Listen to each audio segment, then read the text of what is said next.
Hey,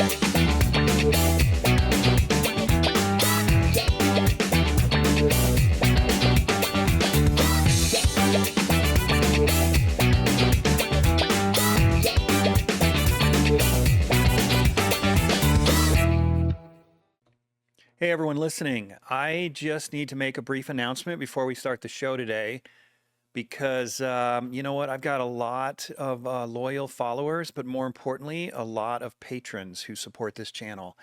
And I got to be honest with you, I feel a little bit guilty about the announcement I have to make because of all of your generous support. This summer of 2026 is going to be a little hard for me.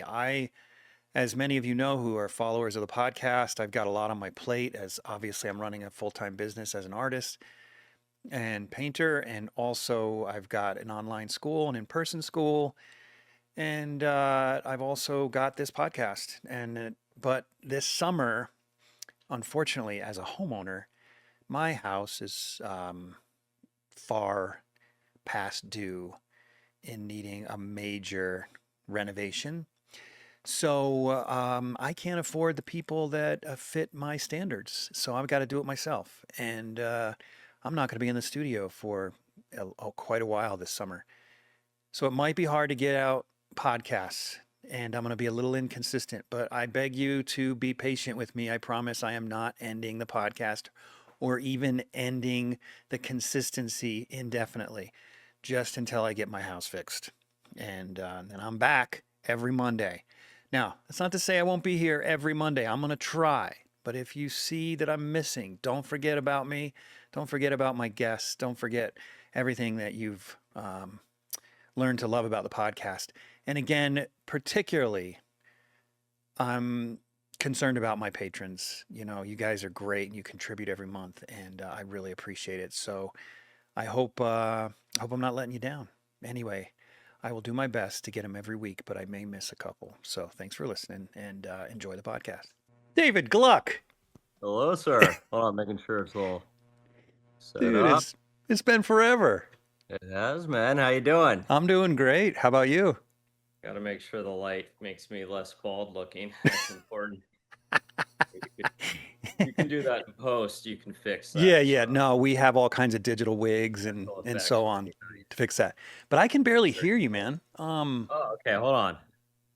I got a loud voice, so that's going to be surprising. Maybe you just stay kind of close to the camera so I can hear you. Oh, that's not good. I got a loud voice too, so that's what is that? Hold on. Maybe there's some setting. Now I hear you great, but you're right up next to the camera. Like if I'm just like here, I'm not that attractive. I can't be that close. Whatever, man. You're the most pretty guy I've ever seen in my life. I tell my wife that every day, and she doesn't work. Yeah, we'll make it work. We'll make it work. It's not too How's that? Is that better? No, but it's all right. Hold on one Oh, second. man. Well, I don't want to be that close. You can see my broken nose from that angle. That's okay. Did you actually break your nose? Yeah. No joke, really? I've broken my nose 3 times. Nice. Were they fun stories, or was it like... No, it's just stupid stuff.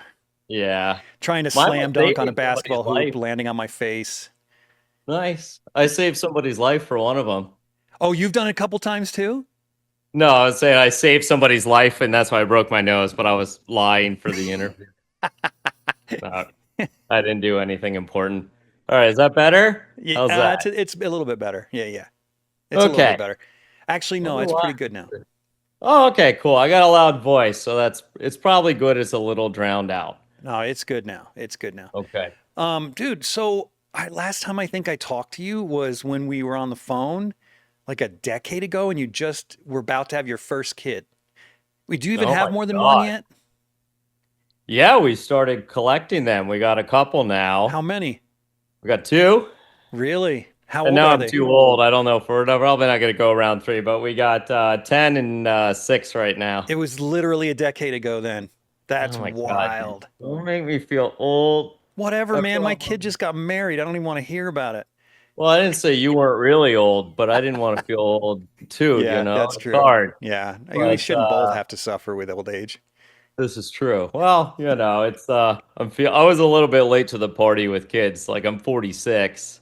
Yeah. And I got a 6-year-old. So oh crap. Yeah. Yeah, it's interesting. I was like, oh, better do this quick. So like we ended up having like I said, not too spaced apart, but it's been pretty amazing. It's like I said, it's been a blur like everybody says. That's true when you have kids. It does go by fast. So, Yeah.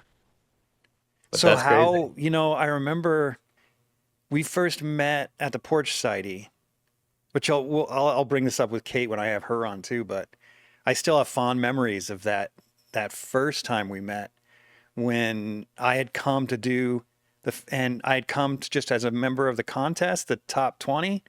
Oh And then I yeah. ended up, do you remember this? Then I ended up doing the face off because an artist didn't show up. Oh yeah. And You then were I like, won the face off and then I ended up painting Kate the next day. Do you remember that? that was good. We still have that piece. You do? It's probably Yeah. terrible. What's up? It's probably terrible. No, it's good. That's cool. I Yeah, mean, Kate's that good looking. She's a nice person to paint, oh, she's beautiful. I Yeah, you're should a paint lucky her man. more. And now we got good kids to paint, so that's awesome too. Do you paint your kids a lot? I've been starting to because it's hard. I mean, as you know, when you have to paint your kids and they're young, Yeah. you're like, we're gonna have you pose, and they're like, and you're like, no, act natural, and they're like, I you know, know, seriously. you're And then like, you put nah, them in this front of a isn't TV and they working. just turn into like a zombie. Yeah, and if you want them to smile, you're like Pokemon cards, and so like. That's what they're starting to get to an age where I can use them a little bit more, and I owe my one son a painting, so I gotta do that at some point. I told him I'd paint him with a dragon, so that'll be interesting. That's But, great. no, it's been good. Anyway, sorry, I tangent a lot. You'll probably notice that. No, that's not a tangent. I brought up Uh, the kids. True. So, yeah, and you never came, well, I guess you came back to the Porch Society 1 year with a baby. 1 year we did, and then as you know, once you have kids, the travel dynamic changes, Oh, yeah. and you realize that there's the Porch Society was really fun. I loved it. It was networking, right? Yeah. But when you have a kid, it's not like, hey kids, you want to go look at the brushes for sale? Like they're Yeah. going to be it's just not a fun place. So it's more fun now to travel where they've got, a place with a petting zoo or something fun. Right. So we kind of changed where some of the priorities went. I miss it, but you kind of get to a point where you're like, it gets harder and harder to travel, and we're so isolated here. Like we're Yeah. on Vancouver Island, so we're all the way away from everything and everybody. So yeah, we haven't been back in years, and I do miss it. Oh, we miss you. It was fun having you there. It was cool. Like I said, I think it's probably been 9 years, like you said. Yeah, at least. Oh, that's right, 9. So if your Yeah. kid's 10 years old. Uh, So, yeah, and you have another blessing and curse. The blessing is it must be so fun to be married to another artist, but it's also kind of a curse because it's not like you can just leave and do the art things and leave her at home or vice versa, right? Because Oh, I think even if she wasn't an artist, I wouldn't like leave her and be like, "Smell you later." Like that doesn't usually go well when you come that's back what and you're I like, "Oh, did. did you have fun with the kids?" Well, my And wife you're was a like, stay-home mom, so I had to go do my job. But yeah, "This that's is true." that's what I But did. I would travel all the time. that's true. But I think for us, it was like you do miss it, but most of it was fun because I did it with her. Yeah, exactly. That's what I'm It was saying. like our thing. So it's like I don't even know if it'd be that fun to go by myself Yeah. and be like, "Oh, where's Kate?" And so Yeah, for it'd me, be weird.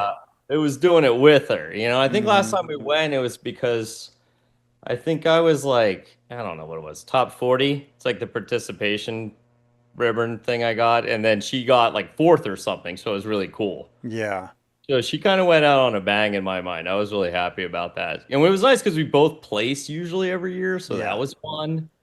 So yeah, it was really cool, and I do miss those trips specifically with her. Hmm. But it's not like we're not doing trips. We just go where they've got water slides now and stuff. Kind of artistic. I don't know. Yeah, It's no fun. kidding. And man, you completely changed. I noticed when you were setting up your So paintings back there, you is had a that good or nice bad? tattooed leg. You Oh finally yeah, did it. yeah. I'm marked. I remember almost want asking to you about that. show some You of were these. talking about being a tattoo artist. I'm like, you don't even have tattoos. Oh no, well I got ridiculous ones, which makes me happy. And I don't know if I should show up. It's good for the interview, a little private. But I got the highlight would probably be Steven Seagal is my favorite tattoo. So it's Steven Seagal's head, and then on the body is normal seagull body. It's a very meaningful What? tattoo to me. Wait a minute. We got to see this tattoo. Well, you get to see my middle-aged legs, so whatever. But yeah, this is that's Oh, an Steven amazing tattoo Seagal. right there. Steven Seagal right there. That's right. Oh my gosh, dude. Yeah. Did you That's design that? oh no, no, I can't, I mean, it's not really something to brag about. I came up with the idea because it's so stupid. And, but, no, I had a buddy do it. And, yeah, I figured if I was going to go in, might as well make it absurd. So how's that work when you're a tattoo artist? Do you choose other tattoo artists because you appreciate the art, or do you become kind of controlling and possessive and want to make your own tattoos on your No, own body? definitely not. I wanted nothing like what I did, to be honest. So Just you get so appreciate used other to it. people's work on your body. Yes. And I find, like, for me, like, I'm a tattooer who's really not heavily tattooed. Right. I still stick out hardcore in that industry. Um, but for me, also part of it was just like, for a while I felt so out of place because when I started, I had none. Yeah. It looked ridiculous. And, it's like, do you go to the bald barber sort of thing? I didn't get too much flack after a while because I got decent at tattooing, obviously. So, but I think what was hard is you're always going to kind of be looked at and get that question, why don't you have any? So Yeah, um like you're not a believer. Why are you yeah. inking people up? Yeah, like you culture vulture. And I'm like, Mm-hmm. so eventually, like I worked with a guy I really liked and he was a phenomenal artist. He did really bright new school work and I was always impressed because he could do all the stuff I couldn't. He would just Really? oh, it was nuts. It was What like do you mean? people, What could Okay, so we're gonna like show people your tattoos soon, oh, but I okay. can't imagine there's anything you can't do. The stuff that you're doing is Okay. absolutely insane. You're so nice to me. I love it. We'll just keep No, talking okay, about I me can't in even this wait. I'm way gonna for the just go rest of the interview. right to your Instagram. What? How is Ooh. there anything you can't do? Well, you know what it is because I can do a lot with realism, right? Okay. But there is a type of artist that we don't really get to see a lot in painting, which is the guy who's just like the illustrator types who can draw out of their head and Uh-huh. draw anything out of their head on the fly. Ridiculous things. And when he was designing my tattoo, I was going with him on a convention and I just started saying stuff to him. Oh, you should make an octopus. Starts drawing it. Oh, you should put a top hat on it. I just started saying ridiculous. Oh, you put boxing gloves on it. And I just started to tell him random crap just to see. And he would be able to solve it every time and draw it within. And he did this whole design in less than 40 minutes. And it was pretty much flawless. And I was like, okay, I get that tattoo. That's pretty cool. So it wasn't like Is it what you sort of think. stylized? Very stylized. It Okay. has a very cartoony, almost caricature type look. But you see it with like illustrators, some concept artists, animators, and it's just this skill that we don't see where they're not looking at anything. Mm-hmm. They just come up with this stuff. And it's very graphic. And to me, like I said, I would have so much trouble doing that. Hmm. You know what I mean? If somebody's like, draw a cartoon octopus, I'd be like, like I'd have to put some real work into like planning it out and that sort of thing as well, whereas there are a whole different bunch of artists and because of that industry's growing, it's attracting more and more artists now. Yeah. Like people who would have went into painting or drawing or anything else, now they're going into tattooing because it's more popular and it's stable. So it's Yeah. it's changed. It's very interesting. So is that why you went into it for the stability? Yeah, and like the backstory is that like a lot of people get into it because it's like, oh, I just couldn't do anything else, but I don't have some hard background, I was straight A student, I didn't really have, it wasn't something like the old school days of tattooing, it was a little bit rougher, you know. But for Kate and I, it actually hit about 2012 when, you know, the art economy in the States, which is where we do our whole career, was just toast. Mm. And we didn't feel it until about 2012. And then it all was like, like Was sales that were gone. was that sort of the fall off from the recession of '08? That was the fall off for us, at least. And a lot of people I've talked to said it was the same thing. It was like a ripple effect. Like nobody felt it right away. And then it was like, okay, well, you know, for at first sales were good, even though it was a big recession.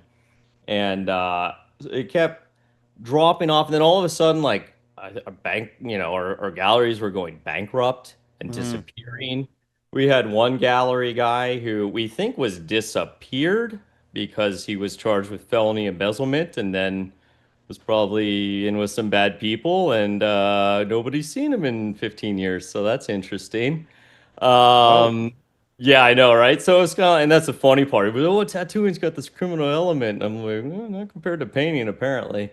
So, you know, all this stuff just happened at the same time. And, you know, Kate and I were looking at each other, and this is when, you know, the things were getting tight. Like we weren't making an income. I think we made like 8,000 sales, and you're looking at the other person and you're just like, man, we're going to be hungry soon. You're eyeballing the dog. Maybe I could eat the dog, you know, that sort of thing, you know? Yeah. And like, luckily, there was another tattooer who I never really seen. His name was Josh Carlton. He was one of the main like realist tattooers from way back. He had been doing it for like 35 years. And he was one of the first to do like actual realism tattooing where it looked very nice and painterly. And Mm-hmm. he was really into painting. And he asked, I'd never seen work like his, and he asked my wife if we'd ever be interested in this sort of thing. And honestly, it was a Hail Mary. We had no idea any of this would work. So when he offered us to go down and do some studying with him, we had no idea what to expect. I had no idea it would work out, to be honest. I Really? still think it's crazy, even looking back. You both did it simultaneously? We both started, yeah, at the same time. Because I feel like I watched you get more serious about it first. Is that wrong? No, you're right. So what Okay. happened is, and the hard part with that with the industry is even when I first started, it had a kind of a hard side to it, you know. Um, so we kind of started off in a little bit of a not a very welcoming type place, if that makes sense. I just was wherever would give us a chance, you know. So I Mm-hmm. did whatever studying I could, and you know, I was like, well, I got to get going on this, and it just wasn't a great environment. And I realized, well, I have to. It was almost like we were feeding on each other's like stress. So at Mm. one point, it just made sense for one of us to say, okay, well, one of us should take a step back, focus on whatever. And I mean, Kate did a lot of teaching for a couple years. And then I just kind of threw myself into that until I somehow made it work. And then when she saw me get a lot more stable, switched to a new shop, then I think she got much more interested in giving it another go. Mm. And it's good because it's like, you know, and I wanted her to, and I told her, this sounds bad, but you know, I told her it's important for her to learn this, in case something happens to me, Mm-hmm. you know, or she just wants to, you know, move on, whatever. You know, she will have this occupation, this job where she'll be stable always. Yeah.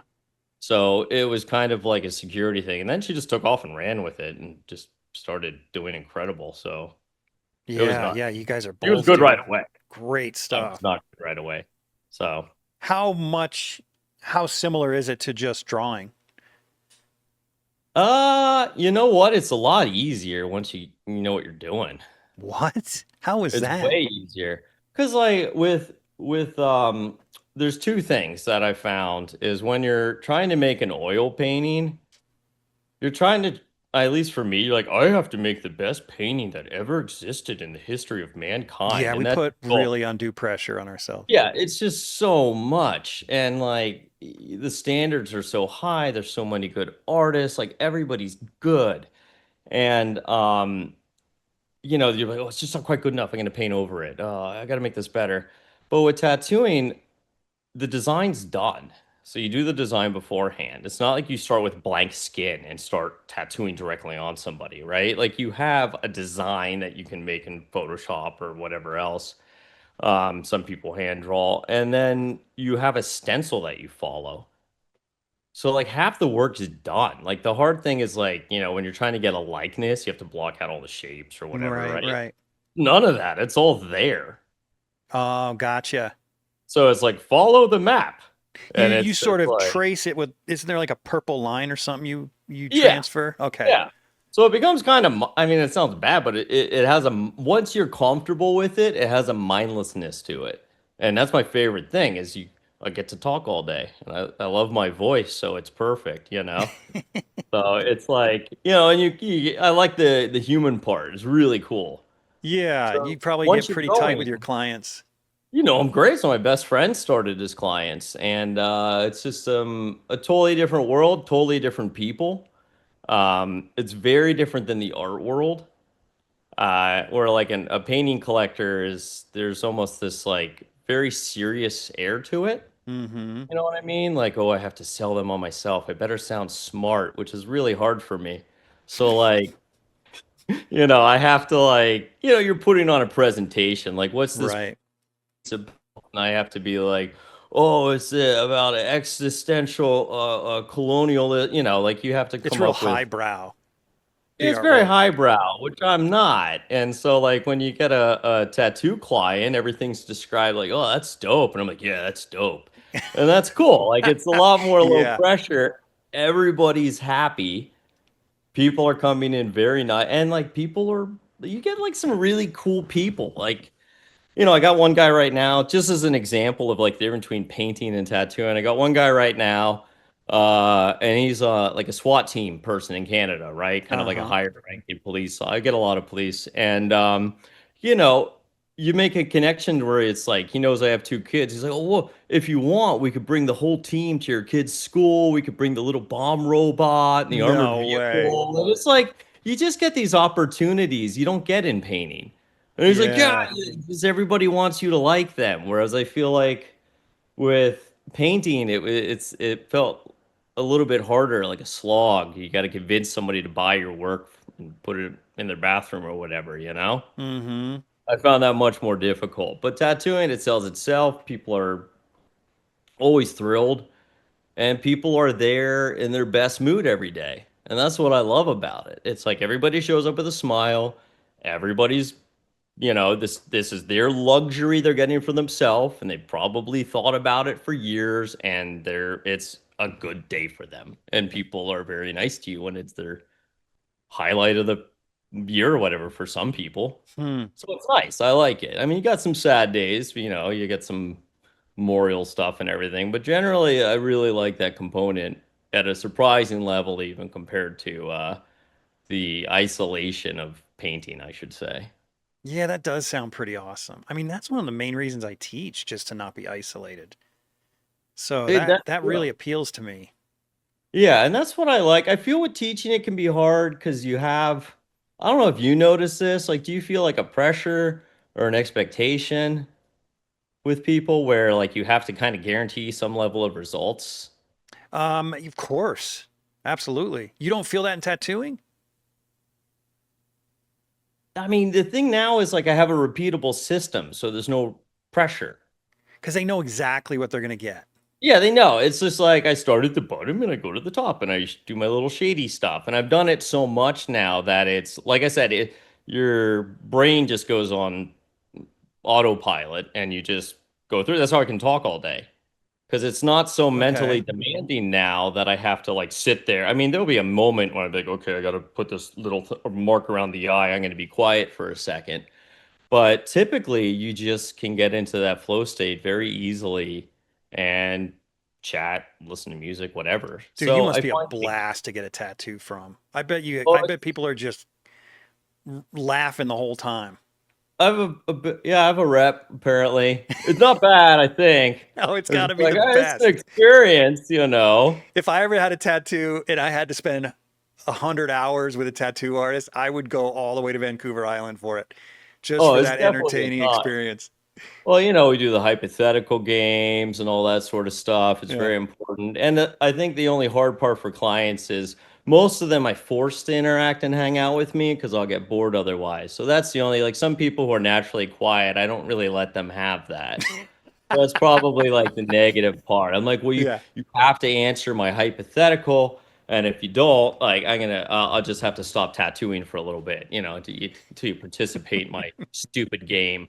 So it is fun, like I said. Yeah. And I've made a lot of friends that way. You meet a lot of interesting people, and you're always going to have access to people who, if you need a handyman, electrician, you're always going to come across people, and you're like, I know a guy, so that part's nice too. But I Yeah. like it. It's been good. And I balance it with the painting. And I'm doing it with Kate. We have our own shop, so that's cool, right on So the you have your water. own shop now. Yes. So you went out, invested in all the equipment. It's not that expensive though. It's not. I mean, maybe I should I mean, yeah, it's very expensive. That's why it costs a lot. Yeah. Now No, everyone it's understands they're paying for yeah, the that's why I PR. price like that. But it's compared to some businesses, it's no worse than painting. Yeah. Like you buy a machine, it lasts a couple years, and so So all you basically do is obviously the biggest thing is the skill behind it. That's the price. But as far as a business owner, assuming the skill is already there, all you do is buy this tool, this tattooing tool, rent a office somewhere, and you're off to the races. I mean, assuming you're good enough to get a clientele. I'm talking about just from I the business mean, the standpoint. funny part is it's depending where you live will depend how regulated it is. Okay. Where I live, it's Wild West. So Like, do they regulate things like keeping your needles clean and all that kind of stuff? well, then that's where it gets tricky. I mean, obviously, we have our standards are high enough. They kind of use us as like the teaching shop for like Mm-hmm. people who are coming on to be health inspectors or like talk to this guy because that's something we wanted to have at the highest standard because it is bio waste contamination. It's Yeah. still a thing. But some places, yeah, it's kind of Wild West. You could just open up a shop and Wow. just start going. So now there's certain states where you have to get a license and go through like more training. So it really just depends where you live. Hmm. And then it's personal responsibility after that. It's very weird. Is that all of Canada's Wild West or just Vancouver Island? I know it's British Columbia. I'm not sure about the other provinces, but I think a lot of Canada's like that. Hmm. I'm making us sound pretty underdeveloped up here. No, we're all Yeah. familiar with Canada. We hear about you guys all the time these days. All bad things, I'm sure. Yeah. We're Depends on just where you stand. awful people. Awful. I love it. Anything we do to If I didn't hurt have a hurt bunch our of neighbors. Canadian friends, man, I don't know. I'm just Yeah, well, kidding. we're planning, we're scheming. It's awesome. But no, like I said, so for us when we got going, all we really had to do was find a space and we had our clientele. My favorite part of COVID was making everything online. So now most consults, most of the way people find you, it's all the internet now. So we don't really have to like worry as much. Hmm. Like compared to before, you'd have to meet with people, you'd have to have an open shop where people could walk in. We don't have that. So it's just by appointment. Just appointment. No kidding. Is it out of your home? No. You can't. Some people do that. They build it on, but we wanted privacy, and we found that because Just in case a biker gang comes in and wants tattoos and you're no, like they you don't want them usually in the were kids room? polite. It's just you never know. Like that wouldn't be the worry. The worry is because, like I said, everybody's behave when they get tattooed because Yeah. they're there because they want to be nice. You want you to like them. It's awesome. Doesn't matter who they are, what the background is. Yeah. Um, but I noticed this when Kate was teaching.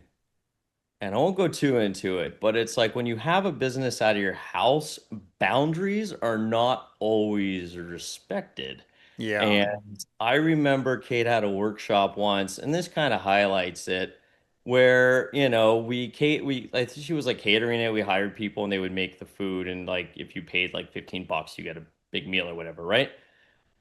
And I remember I was in my kitchen, which was separate from the actual studio, right? And I paid some money for it. And one of the students after because we were teaching at home, and one of the students we had just finished the workshop, and then she goes into the kitchen, and we're kind of like, "What are you doing in our kitchen?" And then she was going and like grabbing all the like a bunch of leftovers.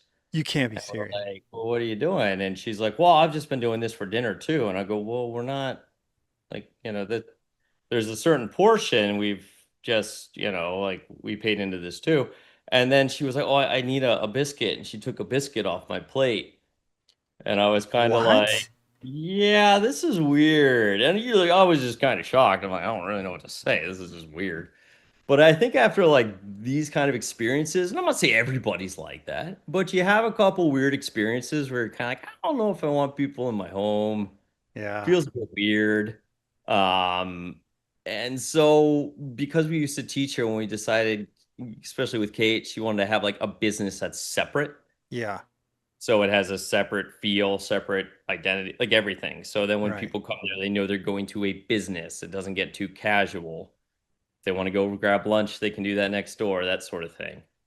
That So it is was hilarious, good that story, to because I had the split it. exact same experience happen Really? Now, to the did you grab T. it back? Did you grab the biscuit back? Because I just stood there like an idiot, like, huh?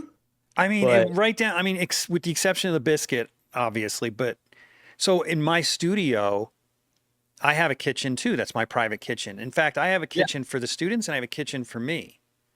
yeah. And I had this student, she would come into my personal studio and just start like opening drawers and going through my work and going into my personal space with my books and just sit down on my personal chair right behind and start like Oh flipping through man. books. I'm like, what are you doing? What are you doing? I mean, I don't mind if she's in here. If the door's open, she can come in, but she just goes Yeah. through everything like she lives there.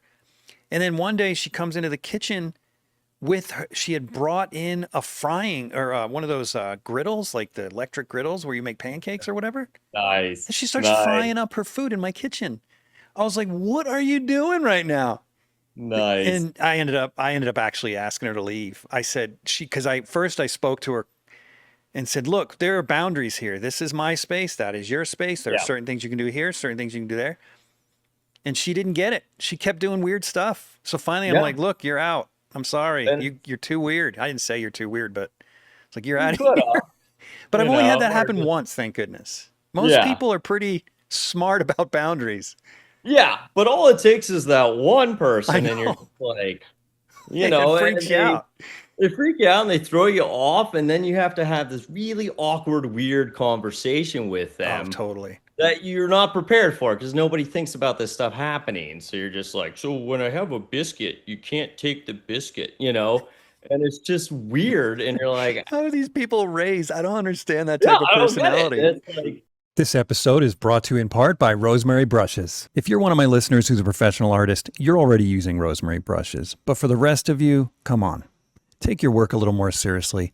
Stop buying the other brands. It's just not worth it. Every now and then you may get lucky and buy a good brush from another brand, but use the brand that professionals like myself are using.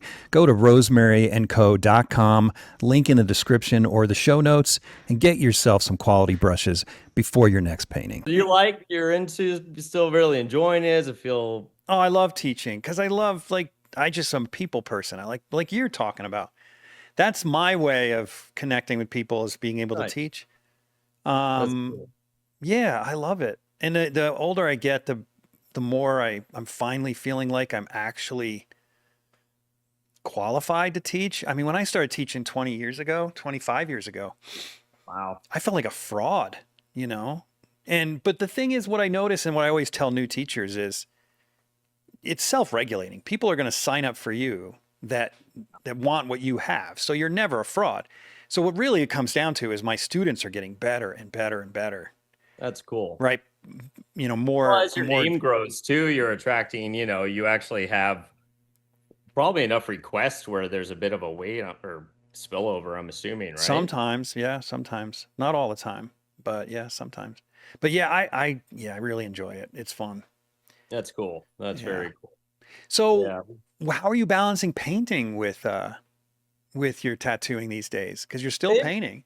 it's kind of nice. I mean, it's a bit of a tricky one because we had like the perfect storm of, you have two young kids and you have two careers, and so you're always going to be a little bit limited. Yeah. You know, you're going to paint when you can and work when you can. So usually I tattoo like 3 days a week, and I try to paint 2, 3 days a week, and then, family day or whatever on the last one. So we found that, you do what you can. Some Mm-hmm. days it changes. Oh, cancellation. I'll paint today. Well, this kind of gotta help finish this other project at the shop. I'll go in on an off day. So Mm-hmm. you just kind of make it work. I mean, the thing is one of them keeps us more afloat. So that one tends to be the prioritized one. Right. Right. Yeah. But the funny part is, because of that, I really just get to paint whatever I want, and I don't really. But didn't you always paint whatever you want? You never seemed like much of a conformist. I mean, it's true, but now I just simply feel like, You had well, I can no spend as stress. long as I want on it. Yeah. Like, if I don't like it, I can scrap a painting and whatever, start something different. So I find it low pressure, and which is nice because then I get to, like I don't have to produce. I don't have deadlines because before there'd always be I got to hit the deadline, get the painting done, ship it down for the show, Mm-hmm. and you always have to make some sacrifice. So I found when I have something to kind of supplement it, especially something I enjoy that's also very artistic, it just makes it nice to balance the two. You don't get too Mm-hmm. burnt out on either one either. Hmm. Like, I don't even know if I could paint 5 days a week now and not be like, well, this is tiring. Dude, it's exhausting.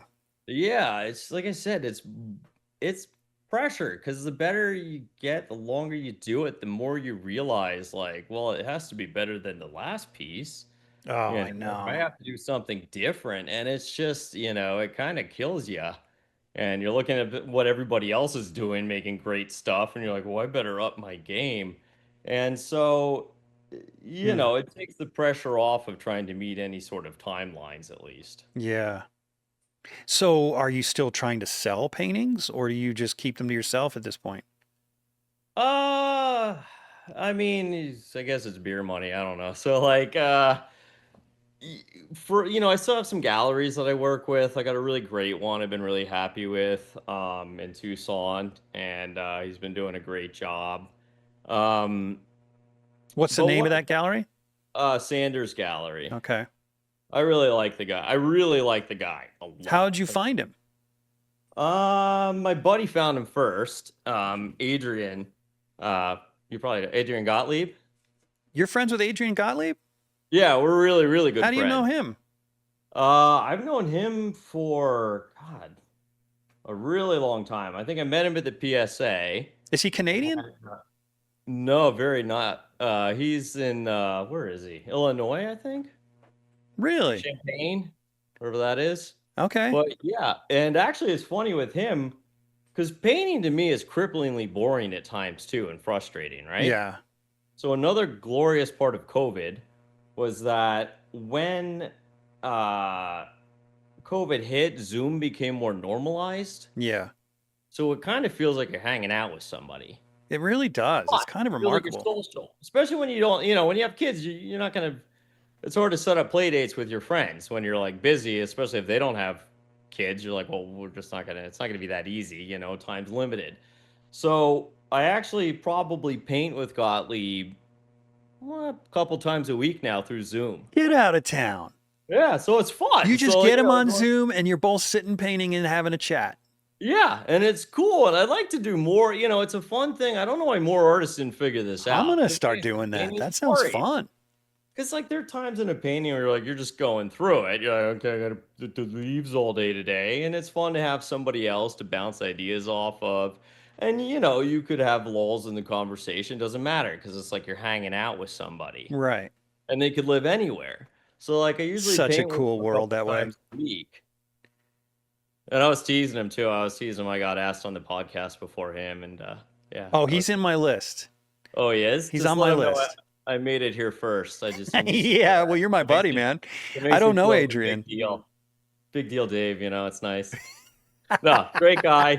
funny guy. We'll Everybody tell thinks him. he's more serious than he is. He's not a serious guy. He's actually really He funny. paints like a serious guy. Well, he does. Oh, people think I'm serious, but I mean, I still think farting's hilarious, and I'm almost, I'm fully Oh fit, shoot. so Plus, isn't he whatever. a Florence Academy guy?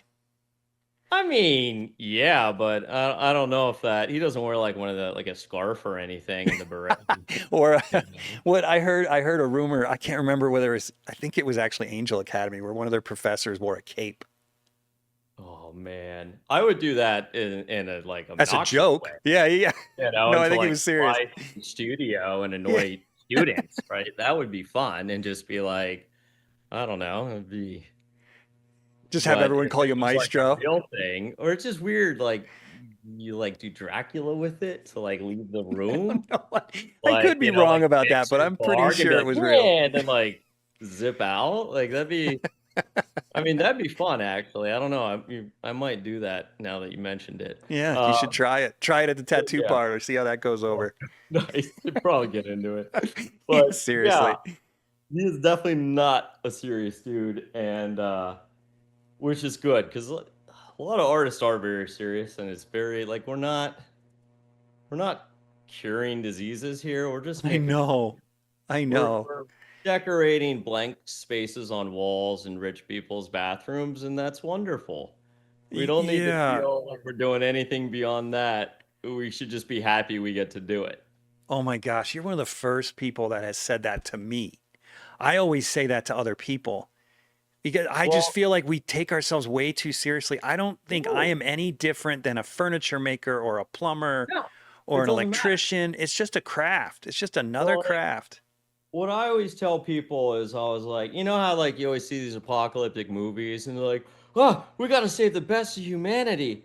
And then they're like, we gotta get the doctors and the engineers and everything else. You don't really see them rushing to be like, shit, are there any classical realist oil paintings? Get them on the ship. Like, no, we're No, really it's not that that's so necessary. true.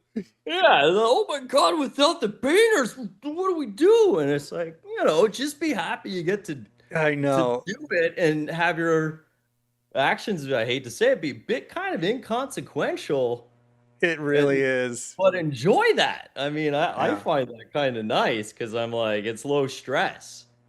It's not like, oh man, like I did this bad painting and as a result, a bridge collapsed. Like I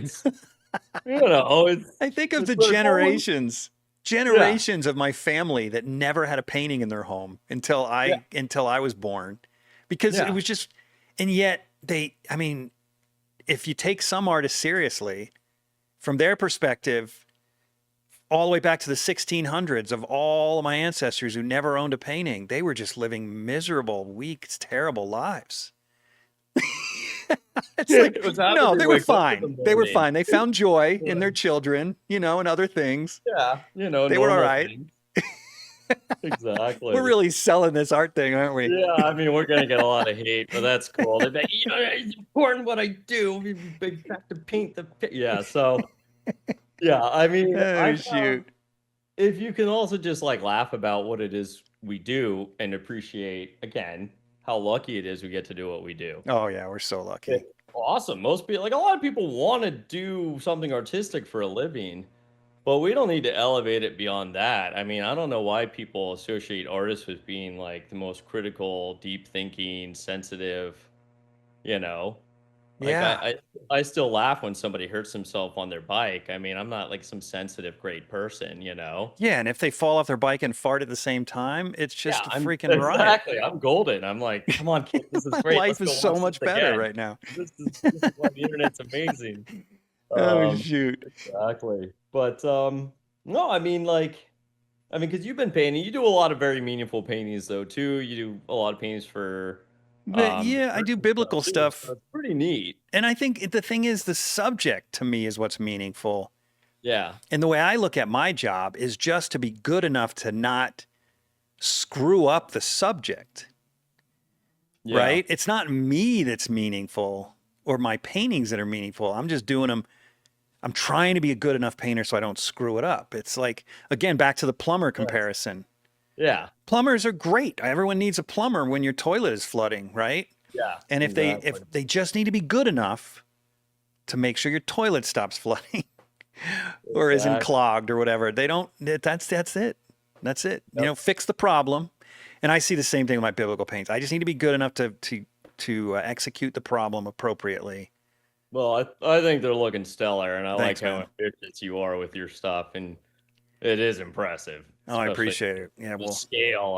I'd cry right away at that. I cry plenty, man. Talk about getting bored painting. Sometimes Yeah, it's really challenging. I couldn't do it.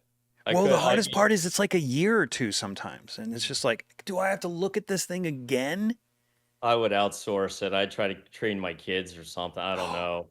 You got to I don't know why stop. you haven't That's done the that, second actually. time you said something that was exactly spot on in my life. I'm literally training my Your kids kids. are old enough. My kids No, are, I'm my literally own training them. age, but My twins that are man, 22 are both going to help me with these paintings. smart man. Well, and I didn't do it on Smart purpose. man. They both want to do it. I mean, honestly, I am training them. I'm literally training them, but they Nice. My kids don't chose. think I'm that cool. I don't think they're gonna want to do what I do. I So hope my that's kids okay. think I'm cool. I don't know, Yeah, well, but they they, must. They want to do it with you. well, they are So studying with me, which is wild because I've had a lot of artists say my kids would never listen to me, and for some reason, my two twins, they both just act like every other student in the studio. You know, they listen, they don't complain, they don't mouth off. They're just, but they're exceptionally talented. I mean, they're really good. do you reward them with Pokemon cards like I do my I kids? Because I used find to, that but you know, helps. now it's cars and other things. It Yeah, doesn't yeah. work when they're in their 20s to give them Nah, you got to get more a expensive, World man. card or whatever. Okay, Good that's no luck. fun. Oh man, look forward to those Yeah, years. cars, studio space, free tuition, food, you know, all that kind of stuff. Nice. Yeah, enjoy it Very while it cool. lasts. The Pokemon cards don't last forever. Oh yeah, no, they're. I like the young age. They're fun. Yeah, It's it's gonna be cheap. weird when you can't pick them up anymore and stuff. That's gonna make me sad. You know what though? Not to get way off on a daddy conversation here, but it is sad. But at the same time, after this podcast, my daughter, my twins, and I are going to go plein air painting likely. I haven't checked my Okay, text yet, but I invited them and they probably will say yes. And that's it's cool. just fun, man, when they get to be adults and you have real deep intellectual conversations with your own children. So I'm not intellectual though, so I'm in trouble. Well, no, it'll Or deep. they'll get up to your level, and then you guys will be able to talk about all the farts and whatever it is you're into. Nice. That's the thing, but at an Yeah, existential level, yeah, that'll be exactly. great. I like it. No, but you know, Very it's cool. fun, man. Every age is fun, but having adult kids is a trip. I That mean, is cool. it's I pretty mean, I go cool. back. I'm so old already. I'm like, You're only yeah. 6 years younger than me, and you're just getting started, dude. How old are you? I'm You're sweet. 51. Oh, yeah. Well, 6 years. There you go. I'm not. Math is not my strong suit, I Well, guess. technically five, but Uh, I turned 52 okay. this year. Oh, well done. Yeah, Yeah, well, I got some time. you That'll got a be little bit of good. time. But no, it is fun. I liked also. Oh yeah, we're just gonna talk about parenting now and bore the crap That's out of fine. people.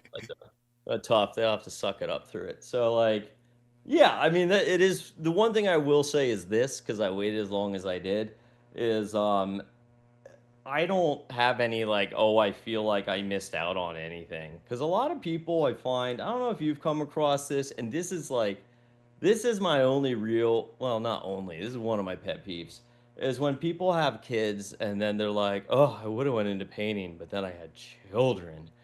And Oh I man, I always don't feel that way. hate, that's such a horrible thing to say. Um, because I don't know, I felt like when I had kids in another weird way, probably people are gonna hate me for this one, is like it made me care a lot less about painting Yeah, and art. And because I was just like, I don't, who puts cares? things in Just go, perspective. no.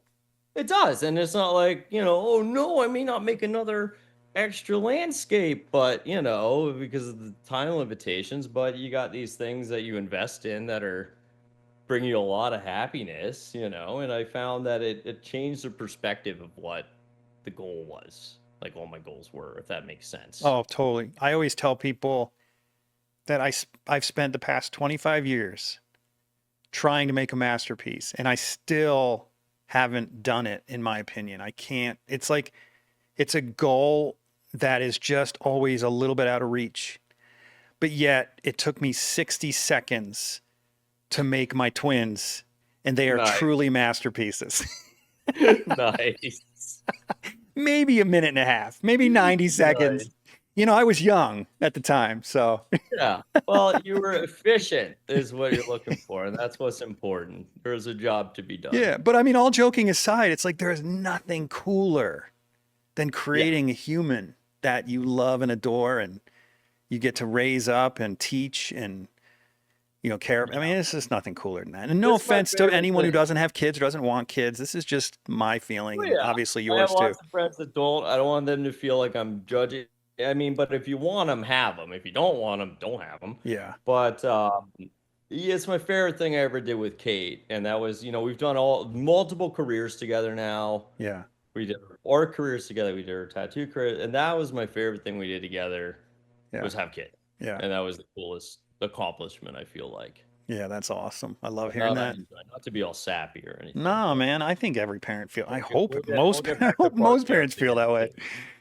Nice. So what Yeah. about? Let's go backwards a little bit. Well, because I'm Yeah, sorry, I keep changing a bouncing lot. around. I keep Oh, bouncing I'm around, the but worst. I'm the worst. no, I'm the one. I'm the one bouncing around. But I want to get back to your and ask you a question that I didn't get to ask about your tattooing. You said it was easy Yeah. because they know what they're going to get, and you sort of start from the Yeah. top. You're sort of. I think you're kind of half joking that they start from the top and work from I the would bottom. say it's easy now, is what I should have said. Not when I started. Well, of course not. But here's the Now, question I have. now it's mindless, but when I started, it was very hard because you didn't No, know no, what no. I mean, doing. easy to impress the client. So what Yes. I'm to satisfy the client. But my question is, there must be that period before you start the tattoo because you said that you transfer the tattoo onto their skin and then it's mindless shading because of years of experience. That I Yeah. get. But before that, you have to approve a design with them, and you said you do that in Photoshop in various ways. That Yeah. part they must be a little choosy and frustrated. I Not mean, no. sometimes, I mean, like, the nice thing is because there's all, like, I don't want to say there's a formula, but there kind of is. I mean, because most people get large scale stuff, so they're gonna Mm-hmm. get like a big piece, with a big theme or whatever. Um, so there'll be times where you do a design, you send the design, it's just not what they wanted. So sometimes you sit and you work with them, and because you're doing it again, the rules are a bit different for tattooing than fine art. Yeah. Like, you can source your material and Right. nobody cares. Like in painting, it's kind of like, oh, a magazine, I'll paint that. No. Like, that's Which is so not okay. strange. You would It's think it would be exactly the same. How is it any no. different?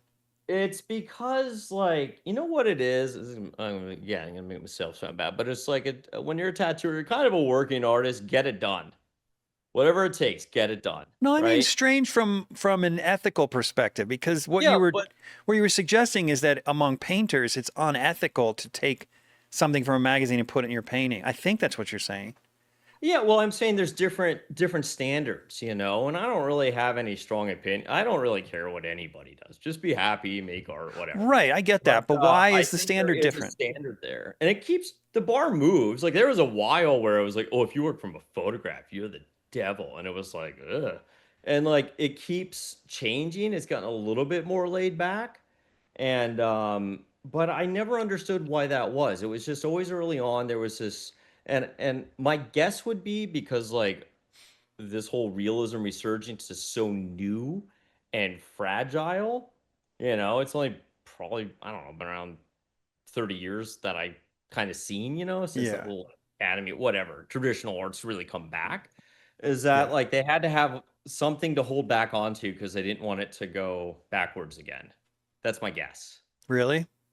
That would be my guess, because that's why they're like, oh, you can only work from life, you can only do this, you can only do this. It was because they wanted to have some guidelines for why it was going to be. Um,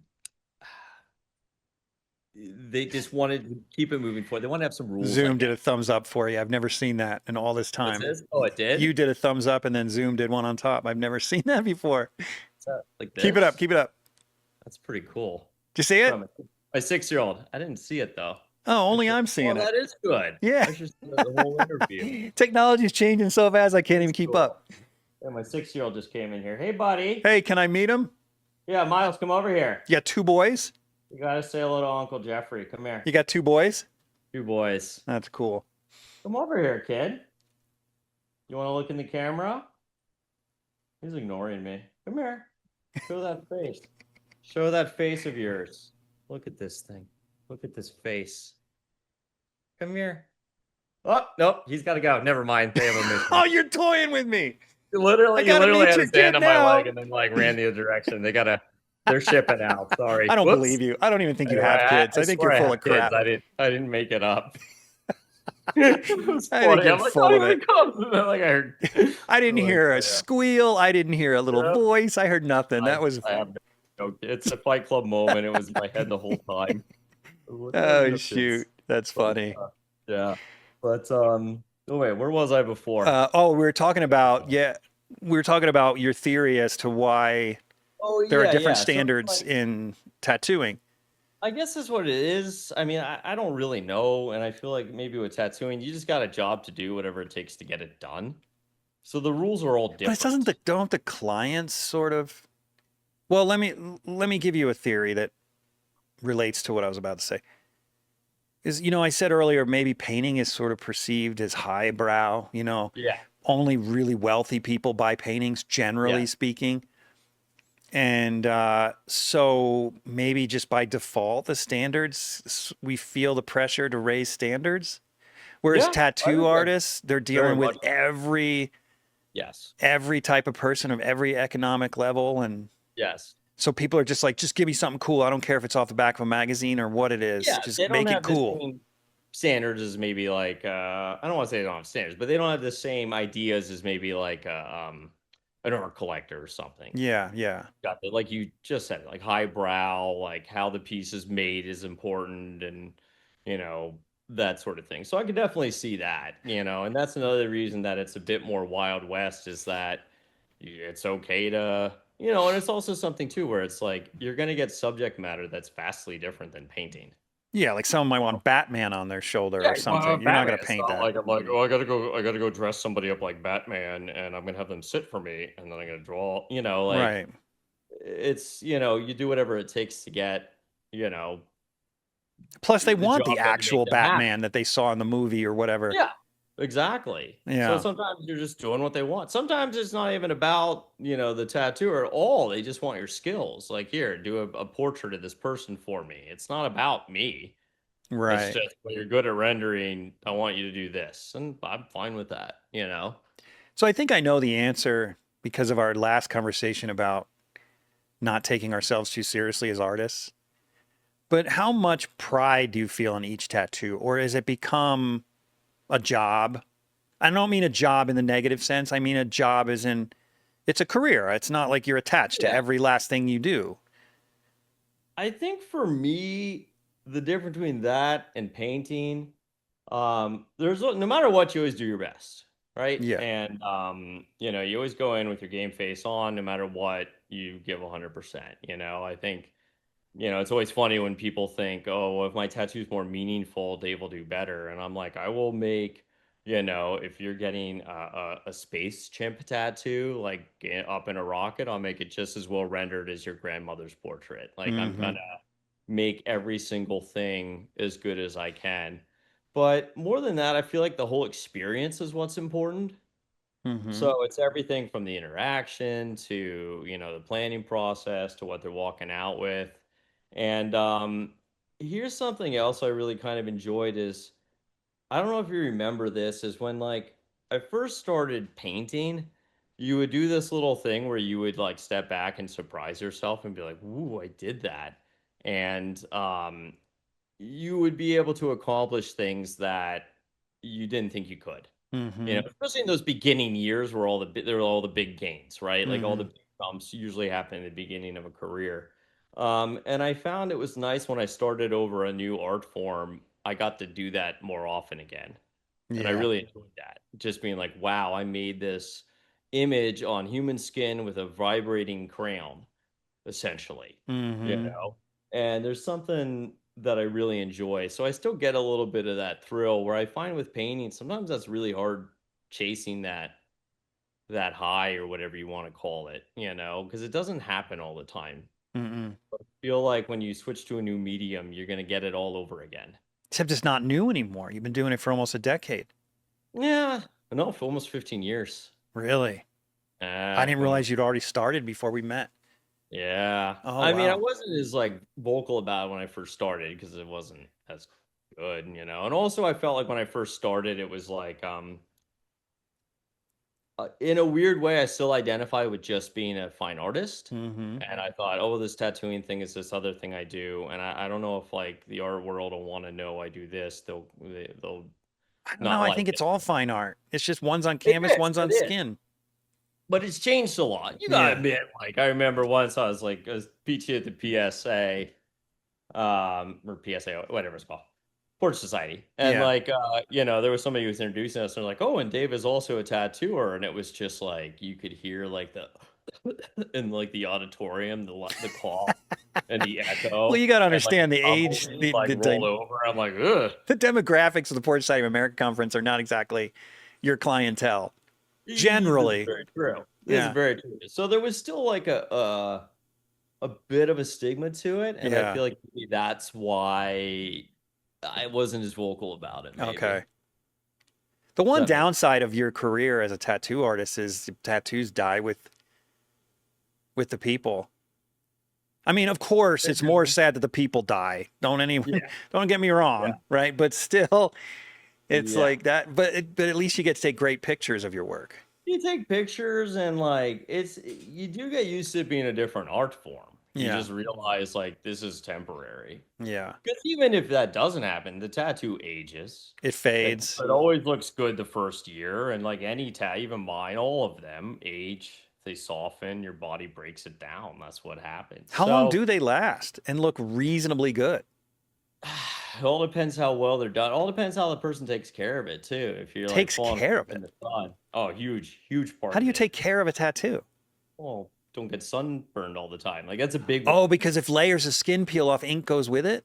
Yeah, well, it's basically what it is you have, you're putting something in your body that kind of shouldn't be there, right? And you Right. have these pigment particles. And eventually those pigment particles start to like fracture and become smaller, and that's when your body can absorb them, right? And that's why a tattoo gets softer. Mm. Um, so things like sunlight and that sort of thing, will accelerate that process. Oh. So, that will have some sort of factor on it, how healthy somebody is. So there's a bunch. But I mean, a tattoo can look reasonably like brand new for like 20 years if you're careful with it. Huh. Can you redo it right on top of an old tattoo? Like Oh, yeah, I do that all pump the it time. back up? Just go back in, push the darks again. Hmm. Pretty easy. You do that all the time. That's a common request. Yeah, sometimes also they want me to fix up other stuff like from somebody else. So I'll be like, okay, like I mean, a Yeah. lot of artists won't do that. I will because I feel bad for people because they'll come Yeah, in there and are they'll some want some bad jack tattoos out there. face, and you're like, ugh, and it's not hard to like just relay some shadow shapes on top or draw some shadow shapes and like restate a much better, well drawn image of Mm-hmm. somebody.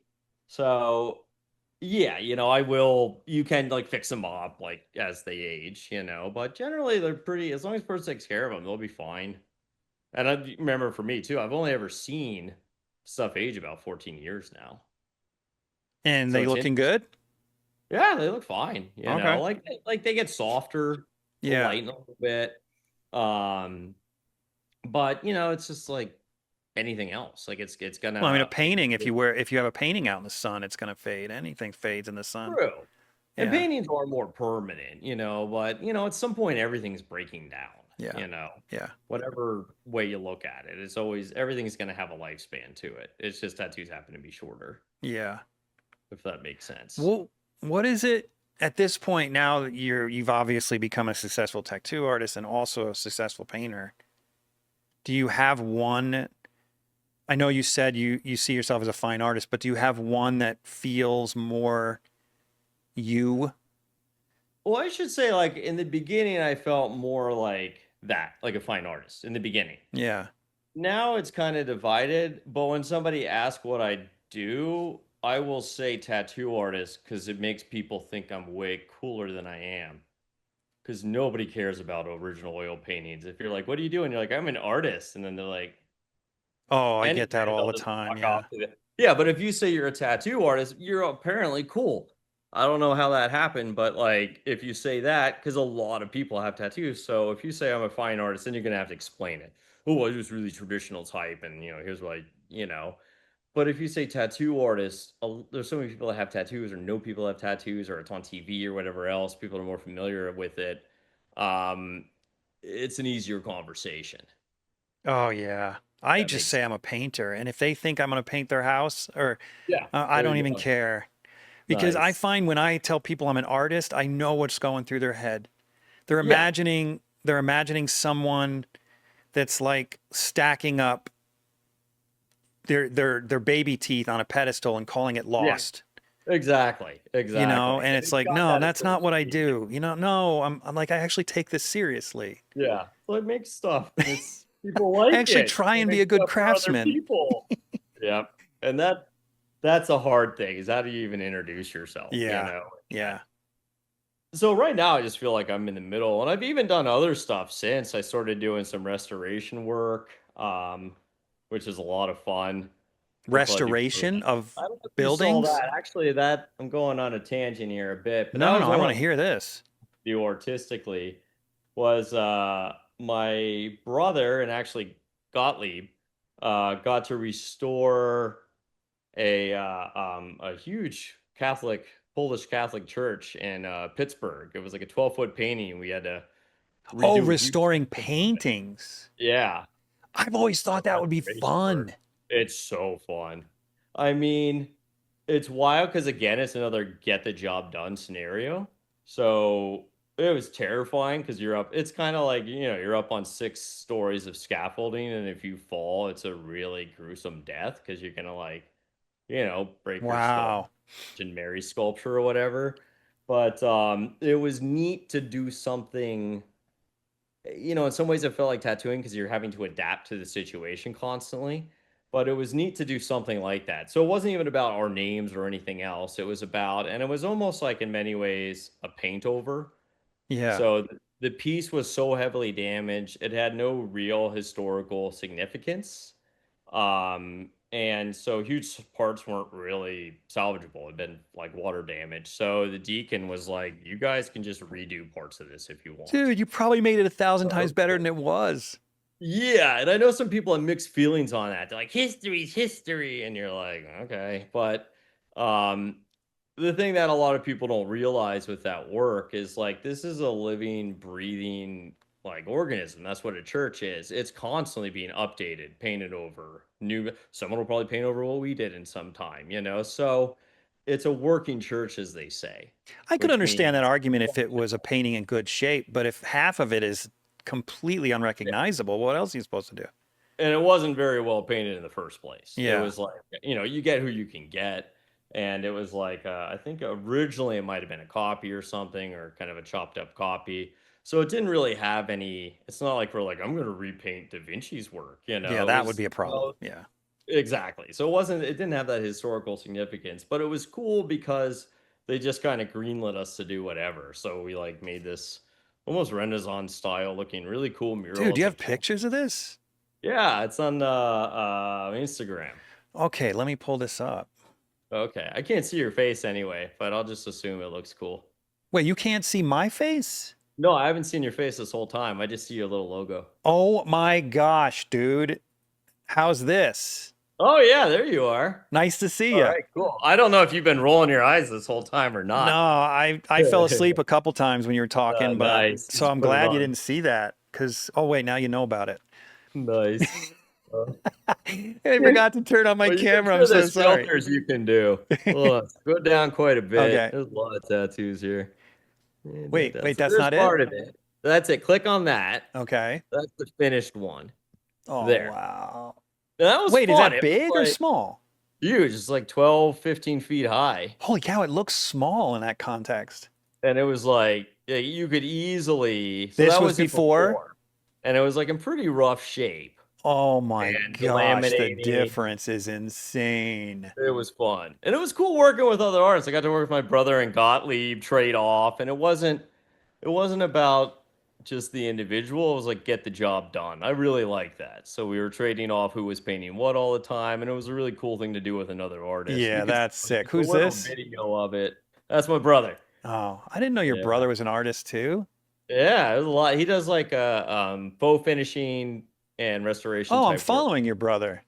Yeah, god Get out of dang, man. town. I'm following your What are you brother. doing? Yeah, he's What a are the big deal. chances? I love this kind of But he stuff. does like mural work. Like he's very, very accomplished. And that's what I liked about it so much. It was like getting a bunch of artists, a lot of artisans together to do Yeah. something. Let me find it again. Sorry, I lost it there. Okay. Yeah, that's Yeah, and there's like crazy the how much you before improved on after. it. Look at that. It was neat. You can see a video, I think, if you close that, you can kind of go down. There's a video in progress. Right here. Yeah. And that was what was fun about it is like we didn't have a lot of time. Like we had 5 days to do all this. You can't be serious. Yeah, it was nuts. I was really 5 days. cranked up on my ADD meds for this. Who did that old dude? Which one? The hold on. That whoa, you're putting faces from other paintings. So yeah, a lot of them we would design and then retransfer and update. So it's like No, but each like of this those. this Jesus, that's from another painting. That's Which one? well, hold on. Is that not Jesus? Hold on. This No, that this old one. guy with the red Different. thing, that's awesome. Some of those I would just, you'd either find other Right there, references. right Some of there. them. Is I that don't not think from another so. painting? No, I think it was just close enough to one. That one, I think, those two, I think, were Gottlieb's. The couple on the left, I did, and then he did the Queen. Did you do the old man with the red head thing? Yeah, Dude, that's my favorite character. and it was nuts. Well, I only had like 3 hours to do each face Holy moly, man. Why'd they give you because such it was little like, time? uh, it costs I think 20 grand a week to rent scaffolding. You can't be serious. Yeah, it's nuts. So this is like, I mean, the Wow. whole project was over 300 grand, right? Oh That's my not what I made. gosh. But that was what the whole project was. And we did the smallest mural in the whole church. They all need restoration at some point or revamping or whatever. Like Jeez, some can dude. be salvaged. They're like in good enough shape where they can be put back to original. Mm-hmm. And then some are just like, they don't even know. But yeah, and that's the difference between, I think for a lot of artists, like to have to like adapt like that and to be like, because you want to sit there and pick at it, and be like it's got to be a perfect little face that I paint, right? And then you Mm-hmm. realize, like, no, I gotta. My brother was great at managing us. I'd be like, I just want to just make it a little more subtle. I mean, nope, next face. Like it would be like 3 hours of face, and like I said, coffee and ADD meds and motivation. And we would just paint all day. It was like a hard 5 days. And you're sitting on, like I said, sitting on the scaffolding. There's no like harnesses or anything. And it was pretty wild. That sounds fun. Yeah, there's something about just painting for painting's sake and not having to worry about the concept and even the design. I mean, to me, that's the hardest part. Yeah. Once you're trained, when you're not trained, all of it's daunting. But once you're Yeah, trained, exactly. the design never gets easier for me, and the concept never gets easier. But just I mixing agree. paint and matching colors can be so Yeah. relaxing. I imagine it's a lot like tattooing, just shading and not Yeah. thinking Well, about with it. that, it was like there's a job to do, Right. and it was like some areas we would just go directly on top of and try to improve them, salvage anything we could. Yeah. But the bottom line was it was just like there was a goal and a timeline that we had to finish this whole thing with. Yeah. So it was one of the cooler things I've done in my career, I'd say. That's Probably one of really my cool. favorite things because I got to do it with other people. You Yeah. know, I really like that. Like, there's something about just being alone with your art that I don't know. I like the whole Yeah, dynamic. you're obviously a People. you're a I social like that. person. Yeah, I Yeah. like. Yeah. If I ever told you that story, probably not since I haven't seen you in 9 years, but there was this time I was in a friend's home and what I do is if I'm picking colors, they wanted me to pick colors because they believe that because I'm a painter, I have better taste, or maybe it's my house. I don't know. For whatever reason, they thought I was the guy to ask for paint colors. So Yeah. with my own home and studio, and I don't get paint swatches. I would mix them on a panel custom colors and then bring it to the paint store and have them make it.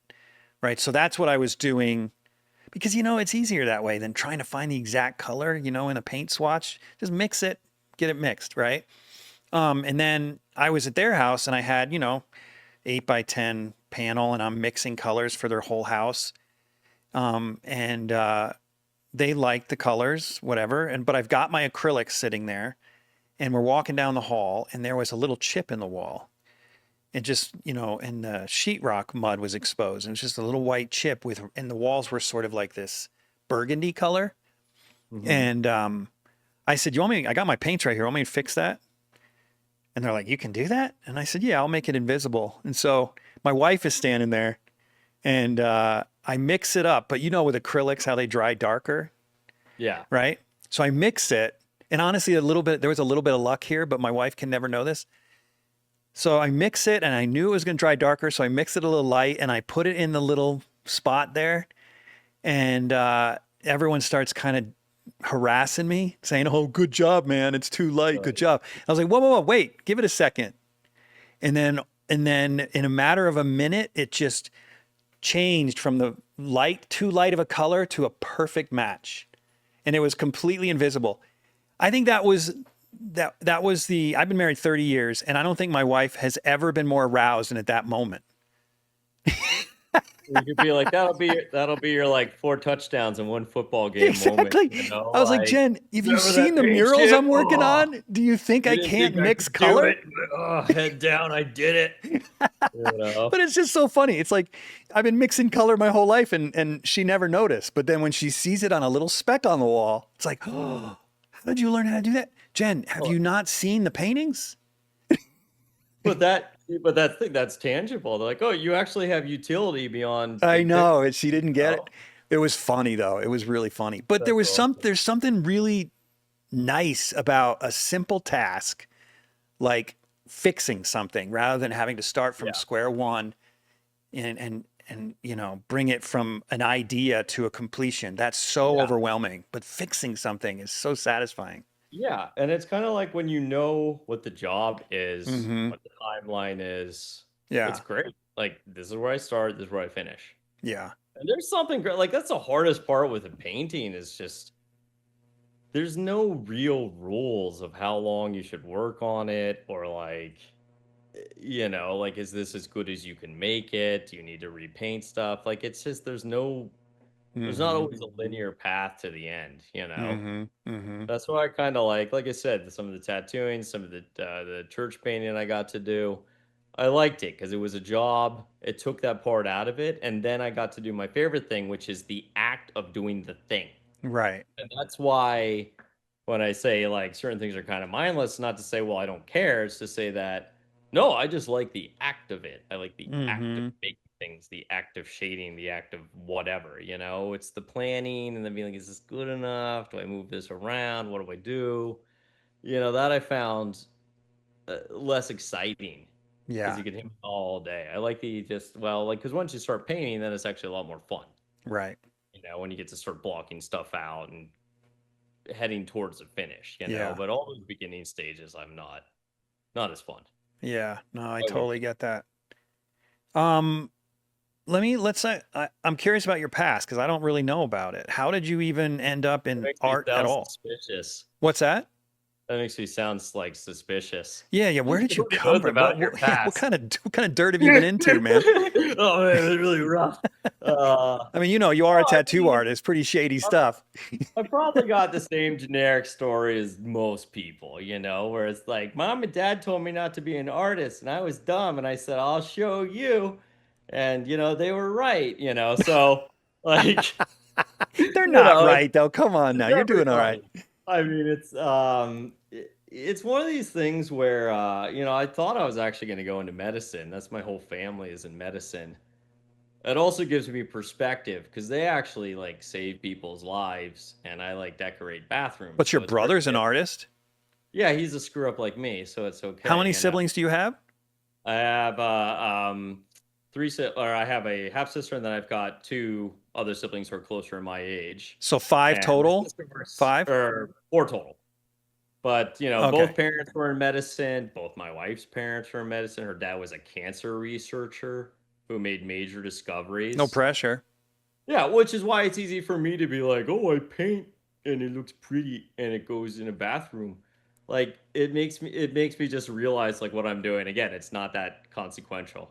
Literally, I'm not curing cancer, and I know people who are trying to cure cancer. So he could actually say, Right. "Oh, I was trying to cure cancer actually." So it kind of helped with the perspective of like what I was going into, and I kind of felt like there's a little bit of selfishness up with it, but I kind of like that. But I thought I would have originally gone into medicine, but art was something I was drawn to, and like I said, a lot of people who are the kid who's good in class, and everybody's like, "You're the bestest at whatever." Ever since like second grade, you drew the best bird. I'll put it up on the board, and then you just keep getting rewarded for that behavior. You know what I Right. mean? Right. And then you want to get better at it because you're like, "Oh, I got attention for this." And Mm-hmm. so, just like a lot of people, most people who become artists were probably pretty good when they were younger too, or had some innate ability. And anytime they would kind of get that feedback, it kind of drive you further and further and further. And then eventually you start to make well, maybe I can actually do this. Maybe I Yeah. can compete with real That people, is, yeah, I hear it all the time. That's and the it story. was hard. I mean, that's why I don't really understand if somebody who's never into art and then they decide they're into art. I'm kind of like, well, that's weird. Um, But yeah, I think most of the people that end up in it as a career, regardless of the type of art, they're always rewarded for that. Yeah. So that kind of encouraged me. And then, just like everybody else, I went to normal college. Everybody said go to normal college, and I got a teaching degree, which is hilarious.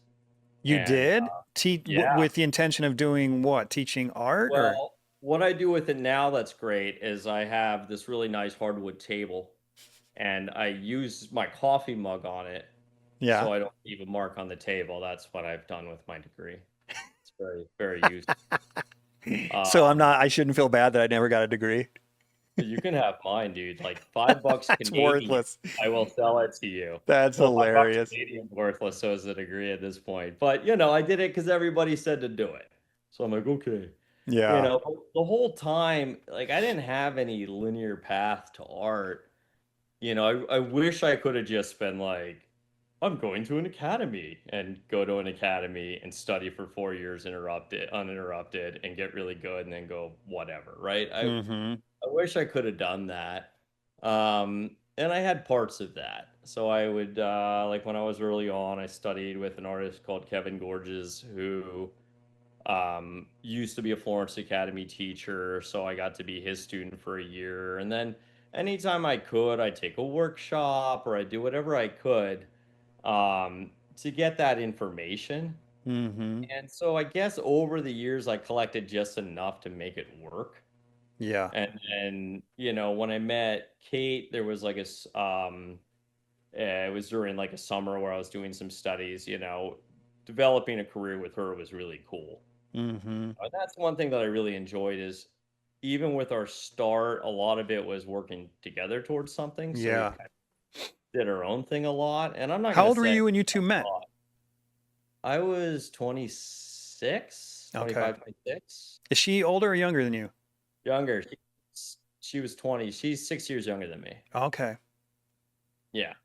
So, and I mean, when I met her, it was at one of these like, it was, I mean, it's not there anymore. They used to have an Angel Academy in Canada, and it's since turned into, I think, another place. Mm-hmm. Uh, but that's when I originally met her, and would just kind of follow her around. I think I annoyed the shit out of her, heck out of her. Sorry, you're gonna have to beep out a lot of stuff. It's all right. And I would just like, you know, uh, when I saw her work, she was like at 20 at the time, and she was so freaking good. She is good. I would just keep setting up beside her, whatever she was doing. I'm sure it annoyed her.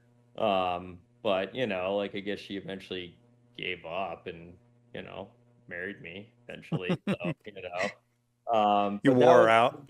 yeah, we're out. And she's like, whatever, fine. And so even from the very first week I met, like I was always so impressed by her and her work. Like she's just phenomenal and very confident. And that really I felt was the biggest impact was like early on.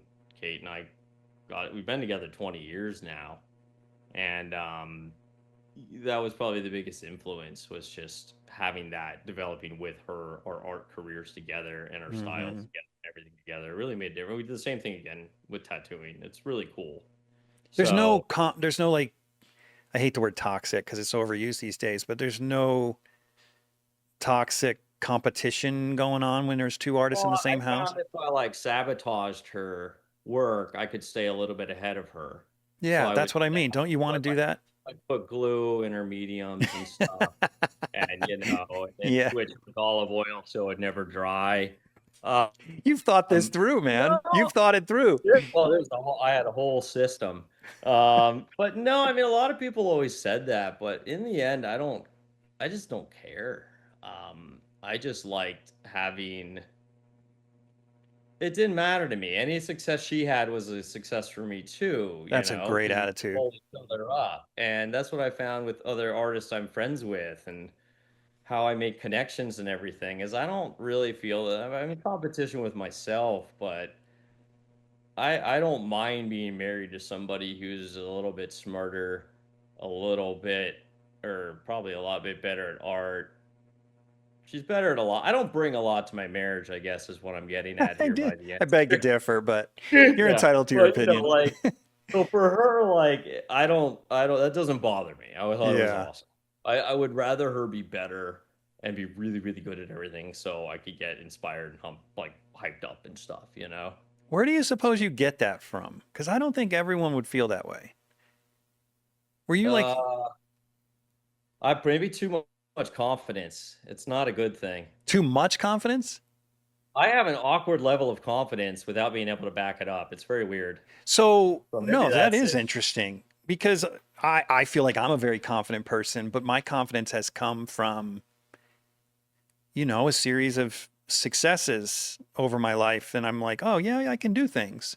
You've also had that, Yeah. but yours is, but I, it's not that kind of, when you have confidence that's built on your successes and evidence that you can do things if you put your mind to it. Yeah. That wouldn't help you if you're married to someone who does those things better.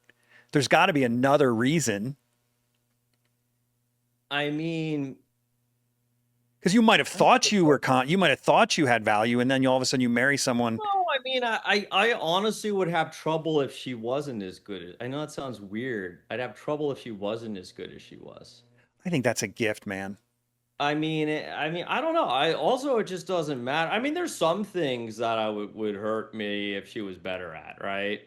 Like I used to be into martial arts, so at least physically she can't kick my ass. I don't think. I mean, I'm not going to put that to the test. But when it really came down to it, it was just I felt we were the same person. What? We sometimes trade off on paintings. We've done it with tattoos. It's like tag in, and I guess I don't look at like I'm not as individualized. Maybe it would be harder if it was like like I said, the PSA is a good example. Like she might place fourth and I'll place top 40. Like whatever, we're still doing fine. I'm not going to be all crybaby about like I didn't get as big of a wooden pallet as you. Like I don't, it doesn't matter, right? It But it looks does. It good. doesn't matter. I agree with you, but to a lot of people, it would. I think that's really cool that you can see it that way. Yeah, I mean, like the hardest thing for me has been, and this is where I feel mixed, is since COVID, she actually hasn't painted much, and that was harder for me. Really? Stepped away and started another impossible career because she's weird. What was that? Or maybe should So we save that for her interview? it's pretty good. I'll hint at it, but I won't get into all the nitty gritties. But she's like, "What's harder than painting?" And like, She carve just in stone or something? worst, dude. The worst thing is Oh, just just like tell me. Come on. she's a psycho. Oh yeah, yeah. I got to build it. It makes the Okay, audience okay. excited. And then she's like, "I'm gonna be a writer." Writer, fiction or nonfiction? So it's fiction, and I won't get into any of the details, But she Wow, just that's a decided big I want to sidestep be a right there. freaking writer, and I'm just like, awesome, give her, right? It's creative, I still like it. And then she ended up getting picked up by like the biggest publishing house in North America, and she What got the like crap? this She's huge had like, three successful careers in the arts. yeah. And now she's ahead of career. Maybe I need to like write her What the something. crap? Yeah, and it was nuts. So it's just like, and now she's in like 4 books, and it's like because a lot of people, Four books? yeah, These aren't and just it was pamphlets, wild. are they? Or No, business like they're cards? like I saw one there at airports, that kind of distribution. No. Yeah, like now she's very secretive about because she wanted her privacy. One of the hard things we found from her art career when we were kind of in our heyday, whatever you want to call it. When we were out there more visibly, is like it doesn't give you enough privacy. You get these emails, people being like, "Should I be an artist?" And I'm just like, I don't know how to answer this. Yeah. This is the days before Chat GPT or whatever, where now I just have that write it for me. But back in the day, I'm like, I don't know how to answer this person. Like maybe, like Yeah. so. I think when she switched into this, she's like, I just want to keep this a little bit more low key. So she didn't tell anybody she was doing this for years. And Does then she have she, a pseudonym or something that she signs her yeah, book? she has a pen name. Really? Yeah, but it's No cool. way. He's crushing it, and it's weird to see it because she hasn't painted in like 5, 6 years, and everybody says the same thing. Oh, it's such a shame, No, it like isn't. mourning it. I'm like, who gives a, it's not like it just goes away. So I just thought it was cool that even though she kind of sidestepped into another career that was still creative and I get to be part of it and read her stuff and I can tell when she uses a joke and it's like I like to lie and tell people it's an erotica book based on me, but that's not really true. I mean, just me on the That's cover, incredible. Tell her I but said yeah, congratulations. yeah, and it's just awesome because again, it was another insane thing to be like, I'm gonna do this after picking art.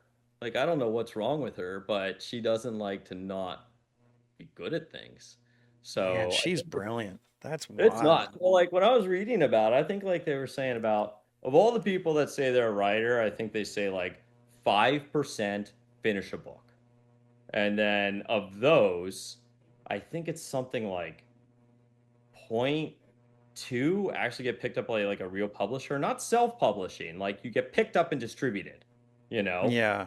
Not like, oh, I just put it on Amazon and like all my nephews read it, like to actually get a publisher with how competitive it is, that's like 0.2% or something wild. And then the other people, the people who like write Harry Potter and stuff, those are like the 0.02%. So she was able to get to that like 0.2 tier. And Jeez, I was man. like, I mean, it's still insane So to she's me. a legitimate writer at this Yeah. point.